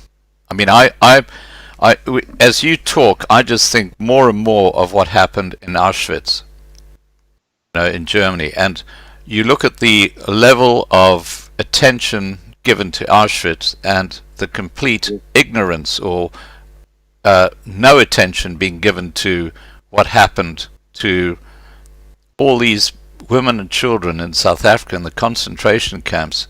It is absolutely disgraceful. And this is why I say Jan Smuts is a traitor, because it was in his power. He fought with the Boers on the battlefield, and then he turned against his own people. In his house in Irene in Pretoria, there's a writing on the wall there, sort of like a picture that says, the day when Jan Smuts walked over to the British, there was a slice in the cake. He could have done much more, and the people in power after him and the National Party could have done more to tell the world what really happened in South Africa. If I look at Sky News, and every year at Auschwitz or Buchenwald, the world goes crazy to attend that. Why was this never been told? And sir, I salute you for giving me the opportunity to tell the viewers what really happened here in South Africa. You're very welcome. It is such a sad affair. It is terrible. It was nothing else than murder camps. Yeah. In this Bible of Professor Raad, he was asked the question, was it murder camps? Yes, it was. I did a documentary in Heilbron, which is not far from Sasolburg, where they produce our fuel. And I was told this by the lady that took us around. Emily Hophouse also stayed there for a couple of weeks. It was also a very, very bad concentration camp. After the war, this mother and her two kids went back to the burnt out farm. And there was nothing. You can imagine there's nothing. The British, close to Heilbron, one afternoon shot, not because they were hungry. They shot 17,000 sheep because they just wanted to do that. When this mother and the two children arrived at the farm, we call it a spence. All these old farmhouses have a spence. And a spence to us is a small room where your grandmother always, when she took fruit and made it canned fruit, that was the best place to go and visit. And when they arrived at the farm, she walked into this burnt out farmhouse, and she walked to the spence area, and there was just nothing, because when the British soldiers arrived at the farmhouse, they ate everything, then they smashed whatever they could get to pieces, then they burn it, if it is a piano or whatever the case may be. And they had wooden floors in the house, and between the two wooden planks, there was a mealie. Will people understand what I'm talking about? It's like a corn cob. A corn cob, yes. And then she took out with a small piece of iron, she took it out between the two floors, and then she went outside the house, and she dug a little hole, and she closed it, and she wet that with her tears. Man, I went to a lot of these old farmhouses that were burned down. You can only see some walls and some foundations. And people show you and tell you, this was my grandfather's house. And, you know, the British came here and then they demolished it. Some of them were blown to pieces by dynamite. It is hard sore to stand there and to think, what happened. Earlier, you also asked a question. If these 38,000 women did not die, what would the population have been today? Yes, in a South couple of Africa? people wanted to know that. Yes. I had the figure. I will surely try to contact that person again to ask him. But it would have been a much different situation if those women and children did not die in these British camps. It's really a sad affair if you look at the states of these cemeteries. For 7 years, Yeah. I went all over South Africa to film these concentration camps where it was possible to get black and white photos of the actual camp. You can see it in the documentary. Letters in this cemetery Bible that were written by the women. At some occasions I have read that letter because what was done to them is just so sad and so unforgivable. How can you treat women and children like this? Yeah. And it also tells you where were they taken from, the areas, and how many of them died in the camp.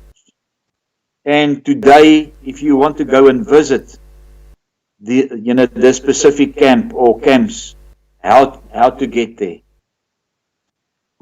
It was a very emotional journey for me, to visit this, but also I am about, and I ask with a real Boer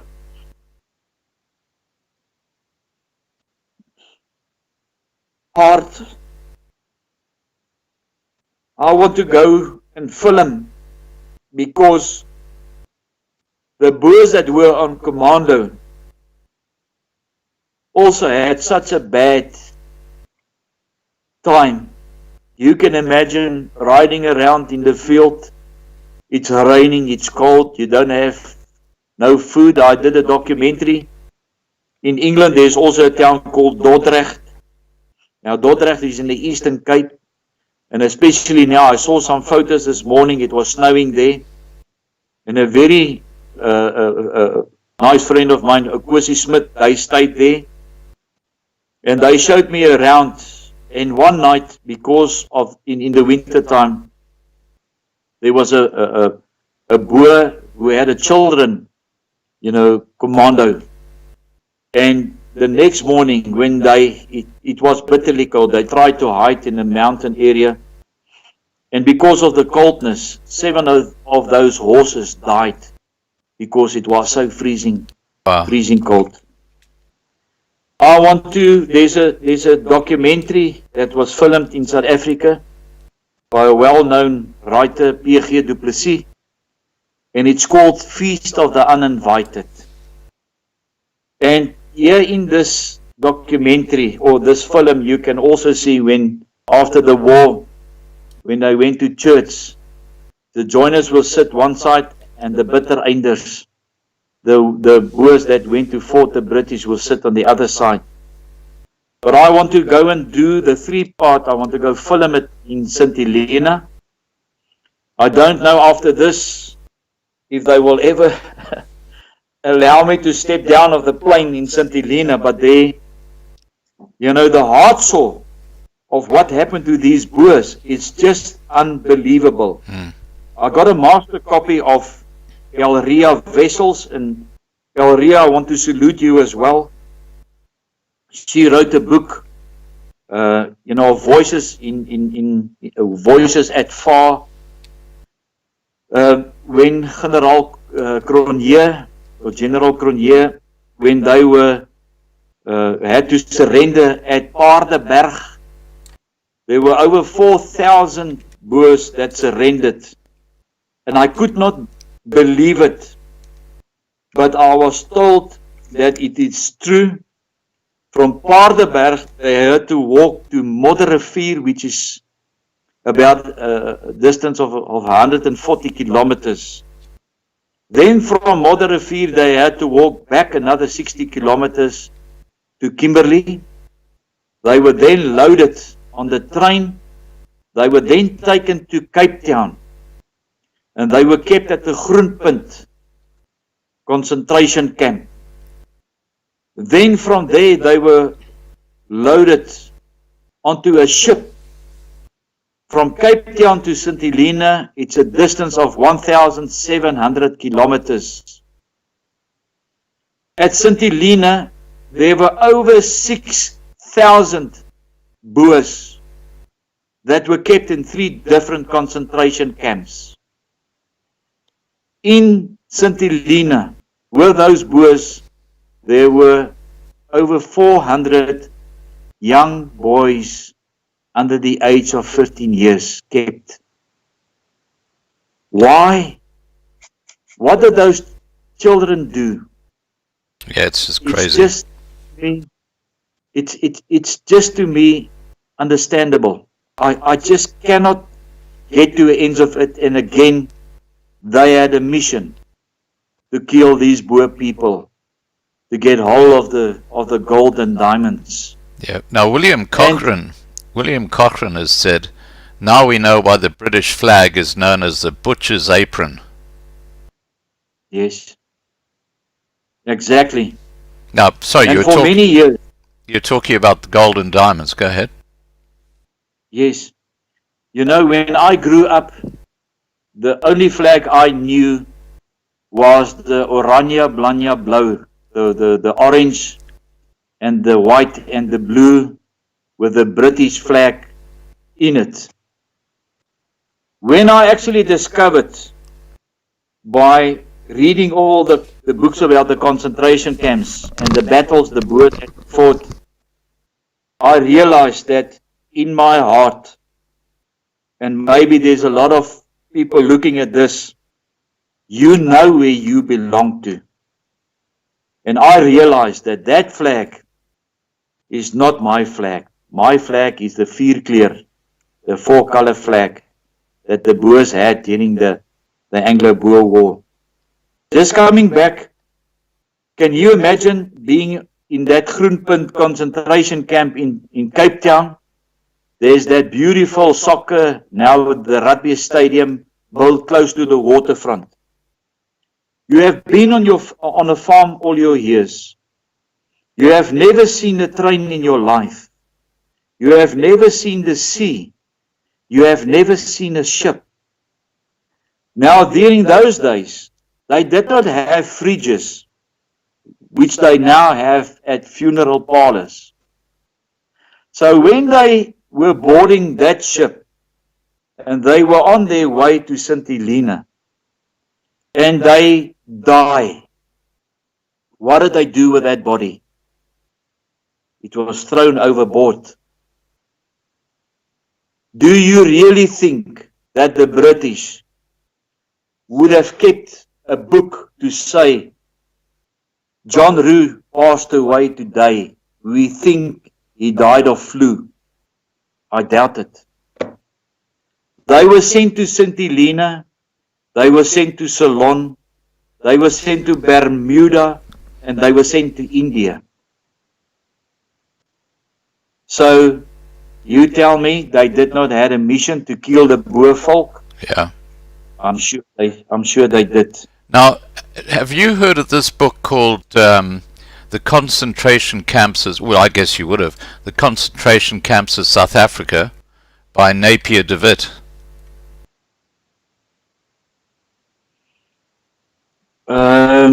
No.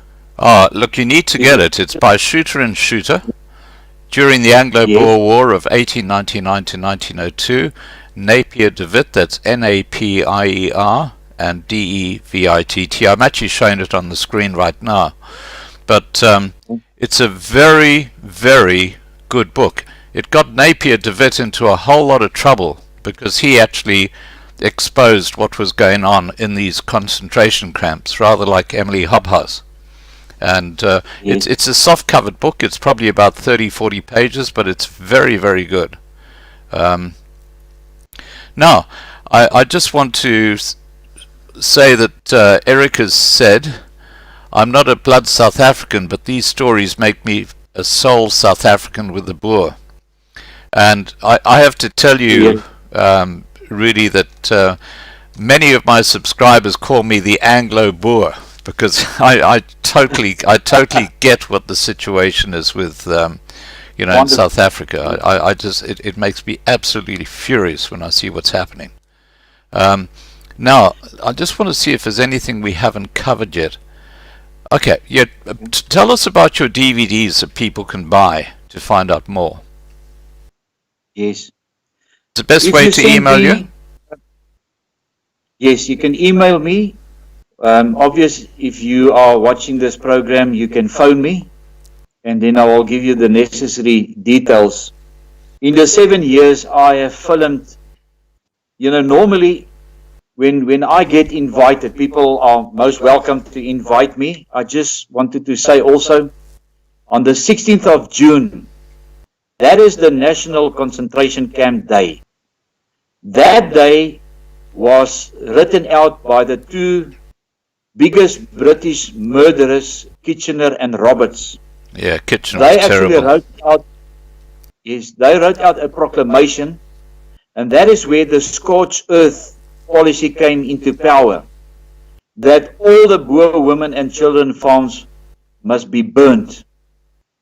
So on the 16th of June, we have a special day at some of these concentration camps. People are most welcome to contact me if they want to come, if they want me to come and speak about that particular concentration camp. But I have filmed 55 Boer women and children concentration camps. There was no map given to me to tell me where to go. Obvious, I stay in Johannesburg. I just want to tell you about Terfontein racecourse. Yes, please do. Now in South Africa, we have a racecourse here in Johannesburg called Terfontein. I'm sure people are, that do horse racing, etc., knows about this. There was also a very huge concentration camp.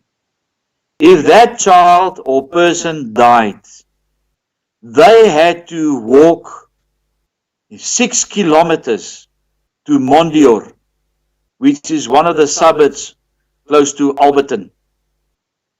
Can you imagine if you have a child, and I ask you to do this, just take a child of 2 or 3 years, hold that child in your arms, and you walk 6 kilometers, and you tell me, how do you feel? And the child is dead. Can you imagine? Yes. Can you imagine that mother? Her child died. Be strong, my brother. I have three grandchildren. And let me tell you, you love your kids. I have 2 sons, which I love a lot. But I mean, your grandchildren is something else.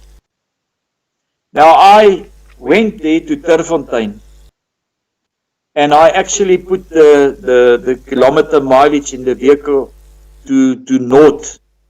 And I drove that 6 kilometers to Mondior. I wonder how many of the people that watching this program knew about the concentration camp cemetery in Mondior. But can you imagine that mother carrying a 2-year-old boy or a girl, walking 6 kilometers? What goes through your mind?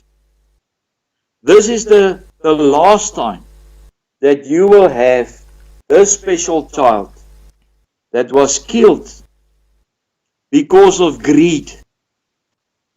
You walk that distance and you get to Mondior, and you have to dig that hole yourself. You bury that child in that hole, you close it up, and you now walk that 6 kilometers back. In Bethuli, some of those women went crazy. Because you can imagine, You know, I can't imagine what a parent must go through if you lose one child.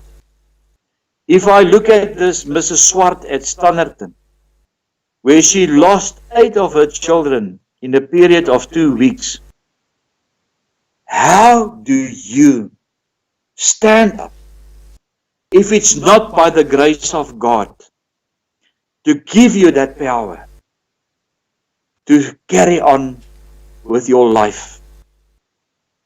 To go and bury those 8 children, not knowing where's your husband. Your husband is now on commando. And you had to carry that wrath in your heart. It's just unimaginable. Yeah. When there's a snippet you used of Brandfort. I have a documentary when the Queen visited South Africa in 1947. Yes, tell us about that. And she had a special carriage on a train on the lines where these women were dragged around. Yes, a special train. And that was when Jan Smuts was in power. They actually built the white train in England. That train was shipped down to Cape Town. They can see it in this documentary. Then they traveled 5,000 miles all over South Africa, visiting places. And one thing I just cannot understand, if you look at this video, in the towns where you will find a concentration camp cemetery, and I'm sure it wasn't Boer people, you will see, people with the Union Jack waving that flag, welcome them here in South Africa, where these atrocities was done. I hereby would like to thank also Elma Ross. She wrote a book, British Terrorism Against the Boer Folk. Elma, I want to thank you. I had an interview with her at the Irene concentration camp. Wherever the British went, all over the world, it was just chaos and murder.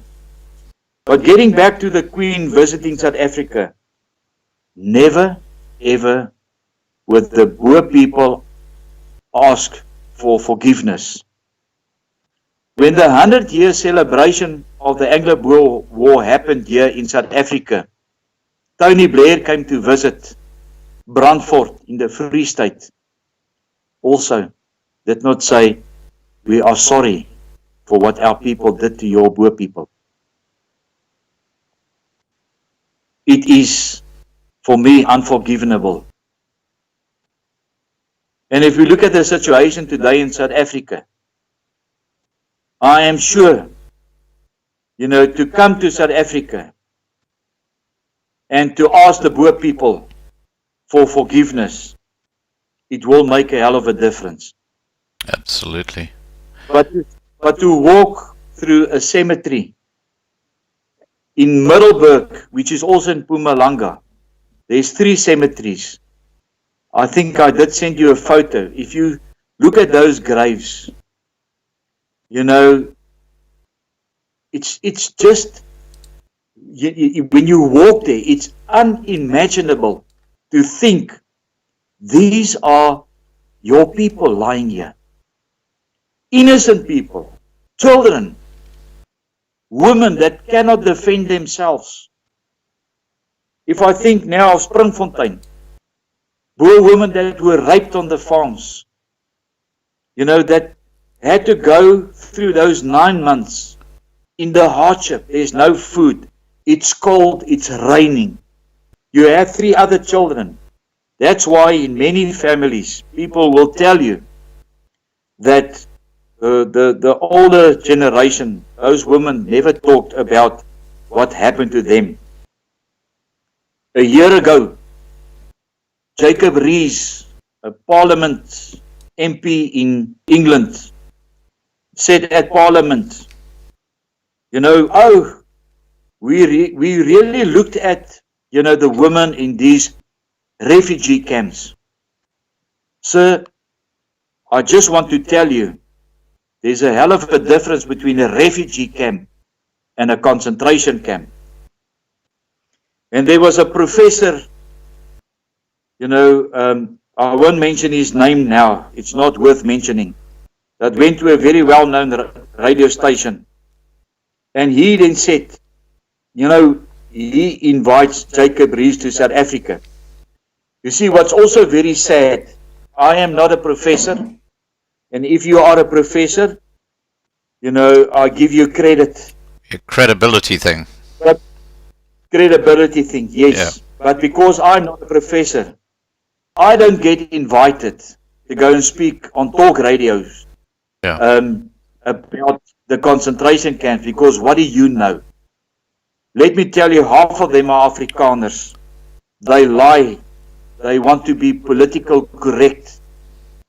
And I have taken a stand to say that I will never ever allow this, for them to lie about the concentration camps. And he went on to radio and say, in many books, I have a book here called Hellkampe.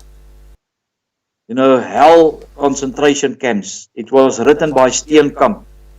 Right. This book talks about, excuse me, the small glasses that were found in the mielie meal, in the maize.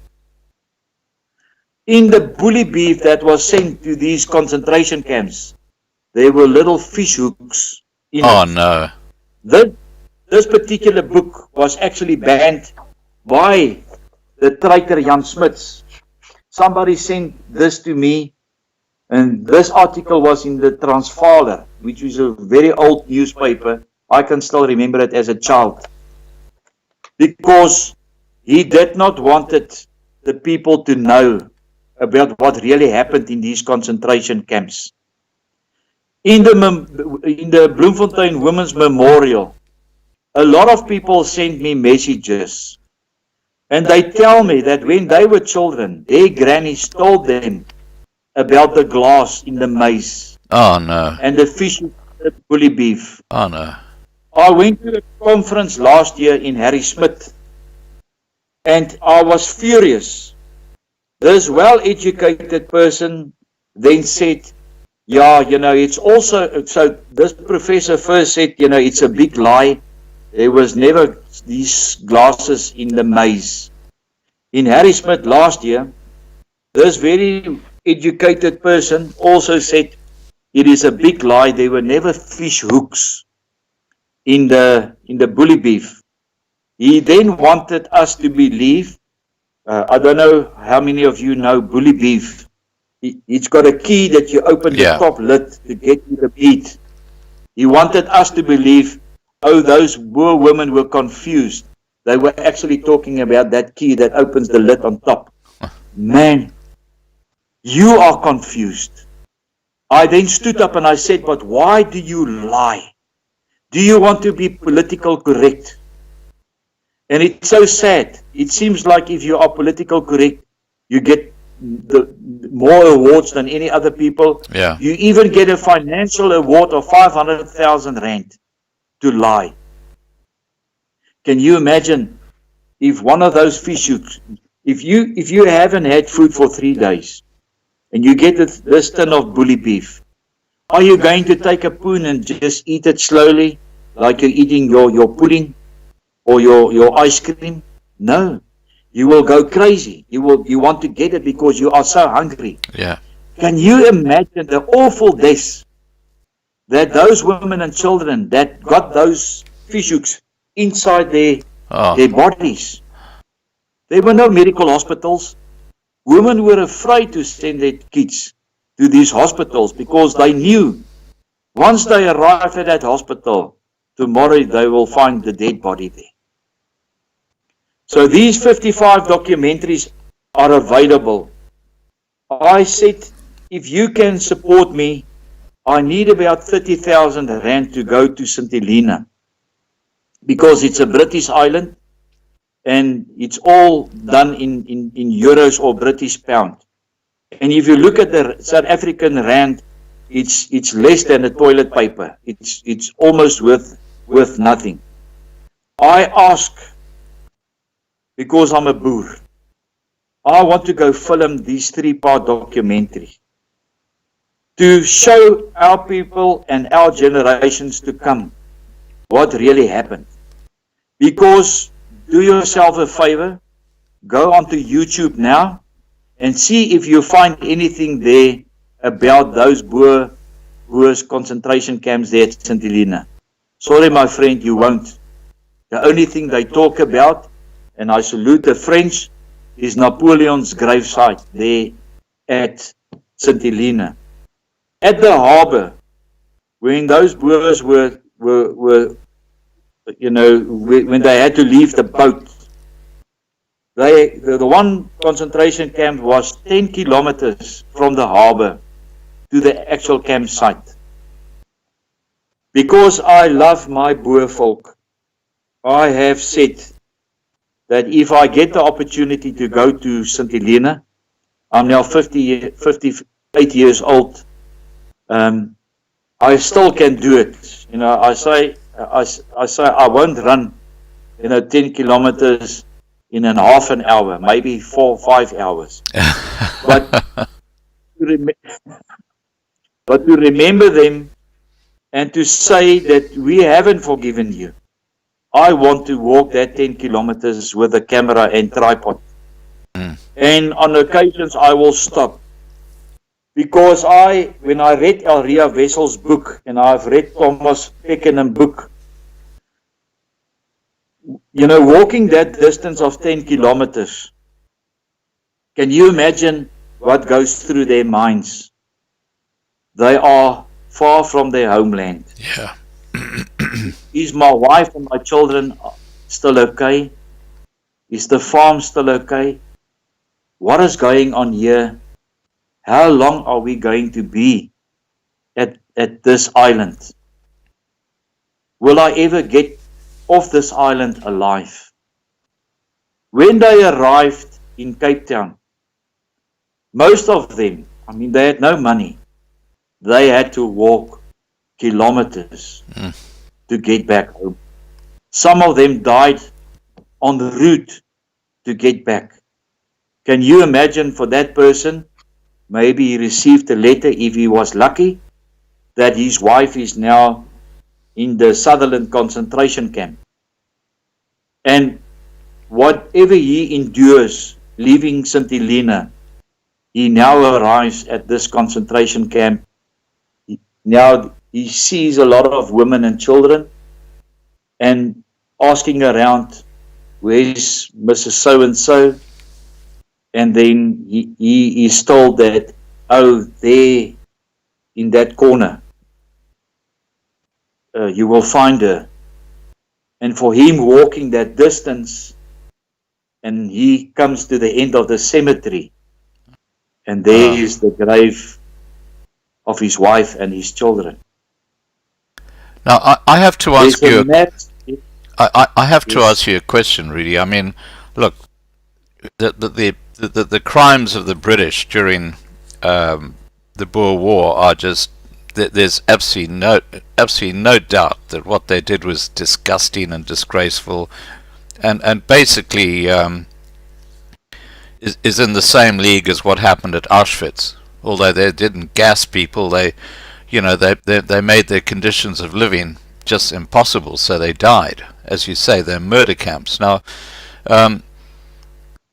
when you look at that and you consider the amount of forgiveness, or the Boer folk, when they look at the British and they look at the Afrikaners in the Cape in particular, and I know there are these huge divisions, and one can understand why, but it does appear that a lot of that has healed over time.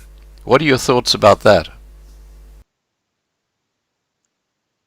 If you were not in the position like me, going around for 7 years filming these concentration camps, it might be a different story.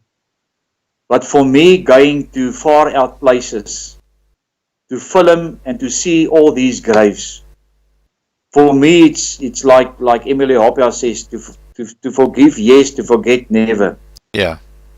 And I'm sure when people see these documentaries, you know, to do the film work is the easy part. And I can tell a story, what I've read in this concentration camp Bible to a certain extent. My friend, but I can tell you, except my wife, very few people knew how many times, thinking of my grandkids and my children, and looking at these graves, and you see babies 1 month old, 1 year old, Yeah. I have cried a river of tears. I believe it. And I want people to remember this. It is so difficult, if you have never visited a concentration camp, to realize what actually happened here in South Africa. And why the National Party kept quiet, you know, about this. Why Jan Smuts, the Boer traitor, kept quiet about this. Obvious, I still say, for financial reasons and having a better life. You know, they did nothing to tell the world what really happened here. Why every year in Auschwitz and in Buchenwald, the world, it's on TV and stuff, that this and atrocities done by the British are not told to the world. Sir, I want to salute you. Thank you for the opportunity. Although it's been 120 years, God has used you in a way. And I said to my wife, you know, tonight, it's unbelievable if I think that you are in Australia, I am in South Africa, and all the viewers all over the world. And thank you for listening to me tonight. I am sure if we did not have video cameras, this story, this dreadful story, you know, would have never been told. Because of technology, you know, I hope that the people in England see this. I am sure there's a lot of them that did not know what their forefathers did in this country called South Africa, this beautiful country. You were talking about Siener van Rensburg, the Boer prophet. He lost 2 daughters in that Mafeking concentration camp. There was a camp, if you go from Johannesburg to Bloemfontein, then you get to Oliver North, which also had a huge concentration camp. You pass Queenstown, then you get to a small town called Stutterheim. At the back of Stutterheim, there was a concentration camp called Kabusi. And I cried a river when I read the story. Those women and children were taken as far as Frankfurt in the Free State to this camp. They were kept there for 3 years. After the peace treaty was signed, the superintendent of that camp called them all together and say, the war is now over. They were not far, just across the station, there was a river running through. And they were just on the opposite side. And he called them and said, listen, the war is now over. Let's make a nice fire and then just celebrate because tomorrow you are going home. The next day, those women and children, they board that train. If I can imagine, you know, the happiness, irrespective, and the heart sore they had, looking forward to see their people, their folk, their farmhouse, mom and dad or granny or whatever. They bought the train. On their way back, there's a bridge. It's a very, very high bridge. I was there at the station. There's no more railway lines. They've rerouted the train. And some of the rails, you know, got loose just before the bridge. And here the train went, I don't know at what speed. And that whole train with those women and children derailed. And they went over that cliff and they died. Oh no.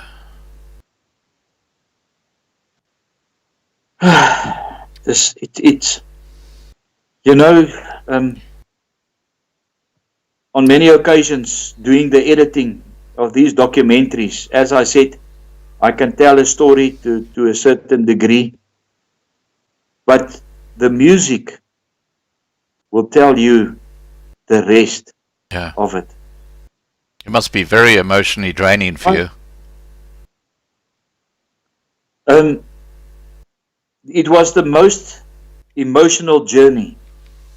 And I can imagine if it was somebody else that can tell you, you know, to film all these camps, to go to the wall of remembrance, to see all those names, all those young children, to look at photos in this concentration camp Bible. You know, it does have an effect on a person. You know what I find extraordinary, Rudy? You know what I find extraordinary is, and it's a fact, that, you know, they always talk about racism in South Africa, you know, black v white and all this sort of stuff. But when you actually look at the history of South Africa, the greatest amount of atrocities done between blacks was with other blacks. You look at Dingaan and Shaka, millions of blacks slaughtered by the Zulus. Now, you look at the white population, and what you've got is a similar scenario where the major atrocities are white people against white people. And it's interesting because Bonda has asked a question here, and he says, I have a question. Why did the Boers have to be destroyed who were farming when the English wanted the minerals deep under the ground? Well, the simple answer is that once they realized that there was a huge amount of gold on the Witwatersrand, the British decided they wanted power. They wanted to govern the area because they wanted to have control of the assets. That's what it's all about. If gold hadn't been found at the Witwatersrand, it would probably still today be a Boer republic. Do you have any comments on that, Rudy? You know, if you take the amount of British soldiers that arrived in South Africa, 450,000 in 1900 in Cape Town, they surely realized, if you look at the Battle of Mayuba, you know, that the Boer people are not a person that's going to stand and let you do and take what you want to do. Obvious, any person will defend his country to the last bullet. And this is what it is so sad. And this is why I see a lot of them as traitors.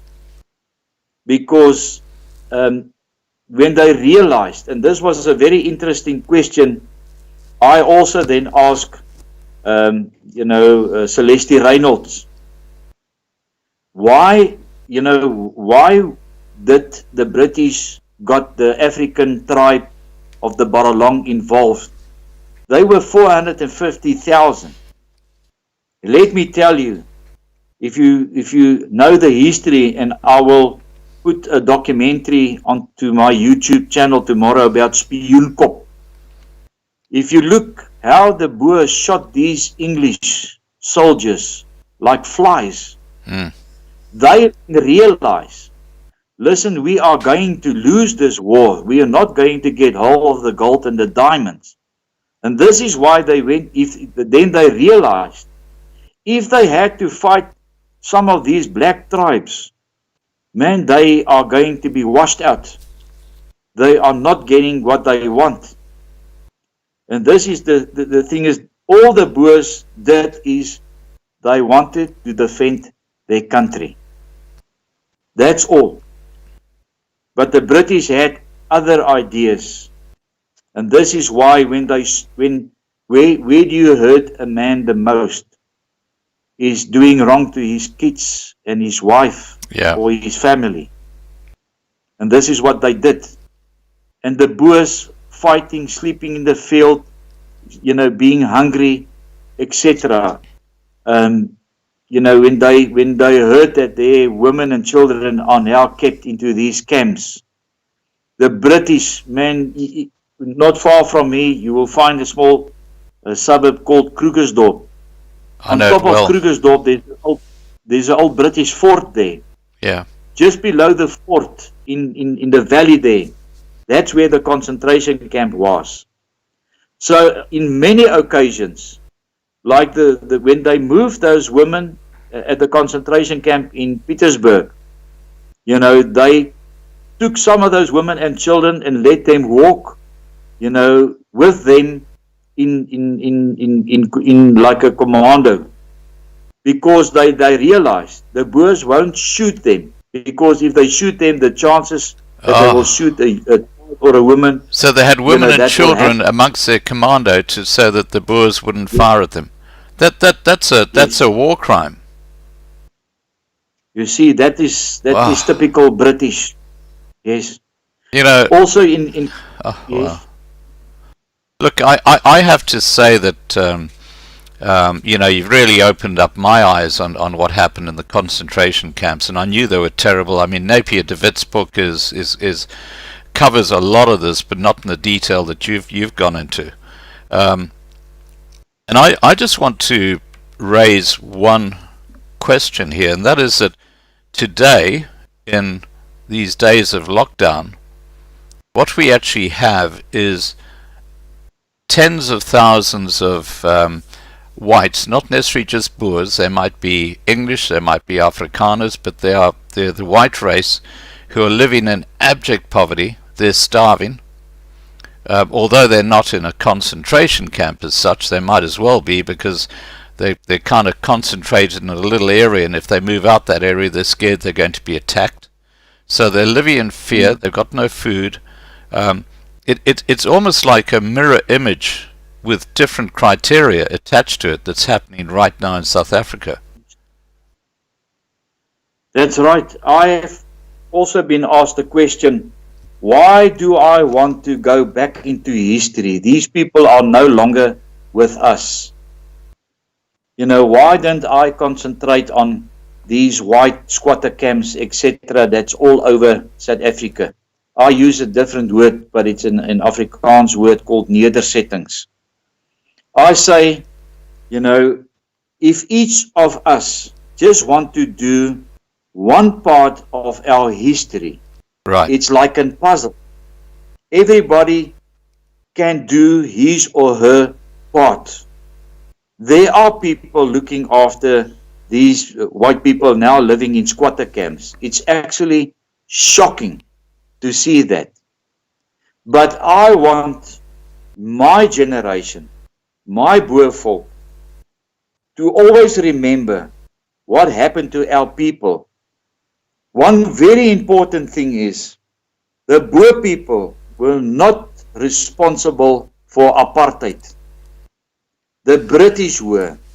Yeah. When these women and children were put into a concentration camp, fenced off with barbed wire, the African people that also had heart soul like you can't imagine, because they were used as laborers.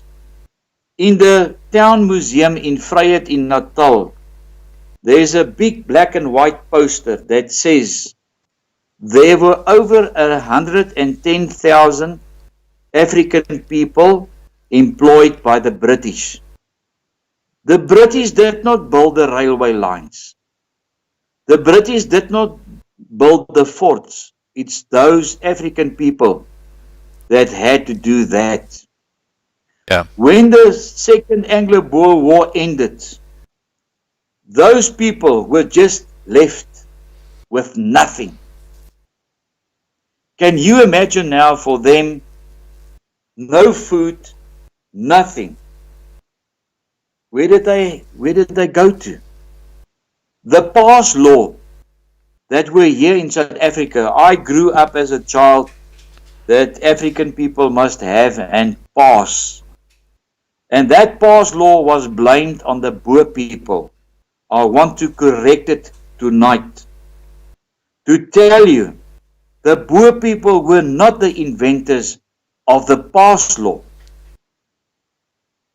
When that women and children were in this concentration camp, some of them were very lucky to have money. If they wanted to leave that concentration camp, a pass was signed by a British officer to give that woman or that child permission to leave that camp. Yeah. The Boers were farmers. What did they know of a pass law? They only saw this thing, this pass that they were given to leave that camp when they arrived in that concentration camp. And the British also put a hut tax onto all the African people as well. Yes. And that's the sad thing. Everything that goes wrong now in South Africa are blamed on the Boers. And they were just normal farmers. Yeah. They employed people to work for them. They looked after them. Their greatest sin was that they created an independent territory where bucket loads of gold was found. And the British wanted that gold. Or let me just put it this way. The Barney Benatos, the Cecil Rhodes, these greedy little psychopaths wanted that gold, and they didn't care how many people died as long as they got their hands on that gold. That's a reality, and these guys, Cecil Rhodes and people like that, are glorified when actually they are absolutely disgusting, despicable people. Yes. You see, and I'm so glad, Scott, that I had the opportunity to try to tell you a little bit of what really happened to the Boer folk in South Africa. And if you are a Boer, and many of us believe in God, no matter the circumstances, He will always be there to help you, irrespective of your situation. Whatever, comes over your path. If I look at these women and children after the Anglo-Boer War, farms were burned down. They did not say, oh, let me take a gun and shoot myself. No, they went back to war, to work. They built up that burned farm. Yeah. That farm benefited, many other people benefited by that. And there's a very interesting point here, Rudy. The ANC government is suggesting that the farmers stole the land from the blacks. The blacks weren't there. There was no blacks there. The Voortrekkers and the first Boers were the original people who occupied that land. And, it just spells out the lie, because there were no blacks on that land. It's like the British. They will tell you, no, we never killed so many Boer women and children in the concentration camps. Yeah. And as far as I know, when the Boers, when they left the Eastern Cape, they wandered inland, they always were willing to negotiate or to say, listen, I'll give you 5 cows. We want a piece of land just to plant that's what whatever they did. the case may be. They never went around and say, listen, this is one thing also. And this is what I said at Norval's Pond. Not even in the apartheid years were so many Africans killed as what the British did in South Africa to the Boer women and children in the concentration camps. Yeah. Now, Property Power has asked, please ask Rudy, who built the concentration camps? Well, in that documentary that you can see on my channel in YouTube, they say that's linked below this video. Yep, carry on. They were the inventors. I actually got hold of a movie, a black and white movie that were made by the Germans. It's not a propaganda documentary. It's just to tell the world that they were not the inventors of the concentration camps. Yeah. And I mean, if you look at the concentration camps in South Africa, and what happened here, I'm not so familiar with the history of the Spaniard people, but what I have seen in the past 7 years, what happened here, it's just one word. They were out and about to kill these women and children. Yeah. To get, the gold and diamonds for the empire. It's just disgusting. Why do so many women and children of the Boer people had to die in these concentration camps? It's unbelievable. I mean, if we now in the winter time in South Africa, and if I think now of Bethuli, and there's a town in Mpumalanga called Belfast. I filmed most of these camps in the winter time. I took a thermometer with me, right, to show people. When we were filming Belfast, it was minus 8 degrees. Now, can you imagine that mother and children in that bell tent, no bedding, no food, no clothes? Tonight, you barely made it. Tomorrow morning, when you wake up, there's 3 of your children that died. They have actually frozen to death. Yeah. It's sad. It's for me, a story that I need to tell the world what happened. And if you ever come to South Africa, this must be made, aware to the people of the world. We were always put into a bad spot. Yeah, the Boers did this and the Boers did that. But just go back into our history, then you realize what was done to us. Yeah, I totally agree. We didn't. Yes. Now, I mean, Rudy, what I'd like to do, it's getting late in South Africa, and I can see some people wanting to get to bed. Fiona, I hope you're still here. We're just about to wrap up the live stream. But before we do, what I'd like to ask you, Rudy, is to please is there a message of hope you'd like to give to those watching this video? I mean, because we're talking about something that happened well over 100 years ago now. Is there hope that somehow these differing white communities can get together and actually, because Eendracht maakt macht, and we've got to somehow build. Do you have a message you'd like to give out about that? There's a well-known friend of mine. He's a farmer. He's a German, and his name is Piet Botha, Mr. Piet Botha, and he has a saying that I always use if I am invited. Normally, for our Boer people, the 16th of December is the day of the vow. Right. I then get invited to go and speak a message. He's got a saying in Afrikaans: God gee die melk, maar jy moet die emmer gee. God gives the milk, but you must bring the bucket. You cannot sit back. That's a good one. And wait for other people, to do. Yeah. Many preachers preach that message. You cannot give a guy a fish every day. You must teach him how to catch that fish. We must all work together to make this life a better life. Yeah, it's sad what happened in these concentration camps. We will always remember this. We must always remember. But we must never forget, if we want to make it work, we have to have respect for one another. Yeah. That's it. I guess the best analogy I can give is that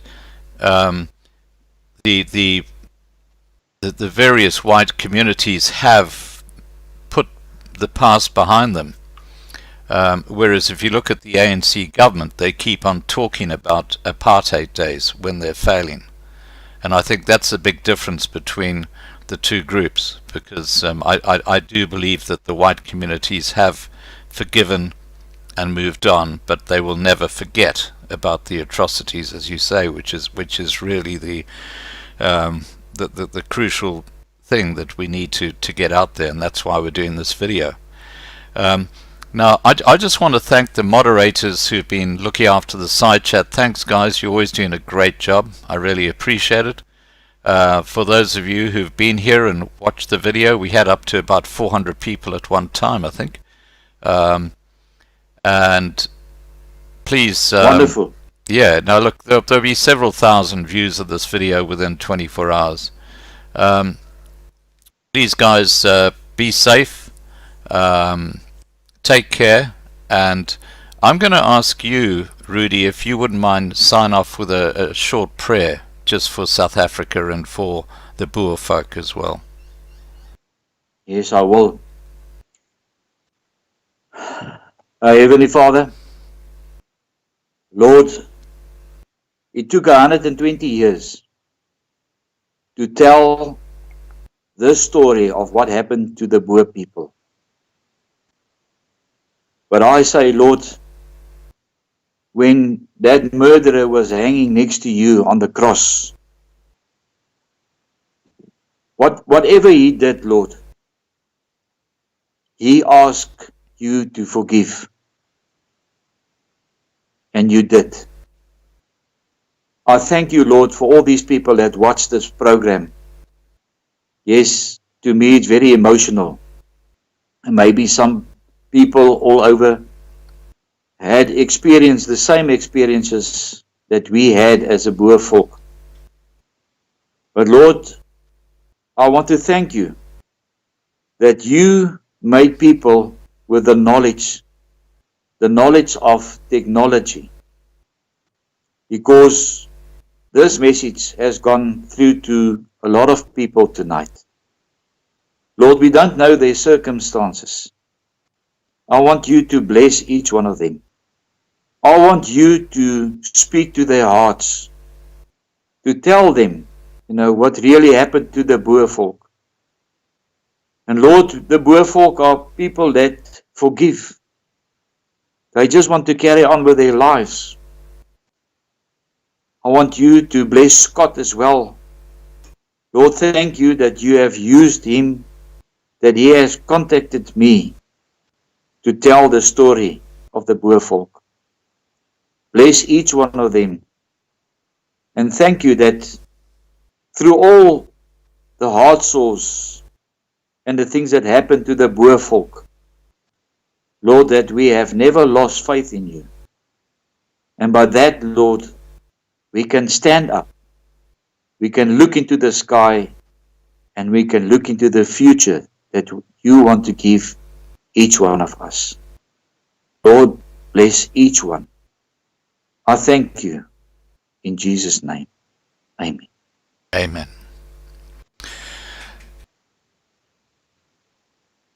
Thank you so much, Rudy. Look, it's been an absolute pleasure talking to you tonight and really uncovering what went on in the concentration camps. I think it's a huge eye-opener for people who have been fed a lot of rubbish, and now they know the truth. And thank you so much for your work that you're doing. You're definitely doing God's work.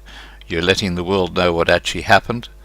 And please take care. And to everybody watching, please take care. I'm going to close down the live stream now. And Rudy, I'll send you the link to the live stream in the next 5-10 minutes. And you can circulate that to your friends. You can put it up on social media, put it up wherever you like. Yeah, look, just make sure people know. And there is a link directly below to your email address and also to your channel. And people can obviously go and access your channel that way. And if people are looking at going on tours or things like that with the concentration camps, Rudy's email address is below, so you can just contact him direct and he can certainly help you. And also regarding the DVDs that he's produced, just contact him by email. Okay. And Scott, I would like to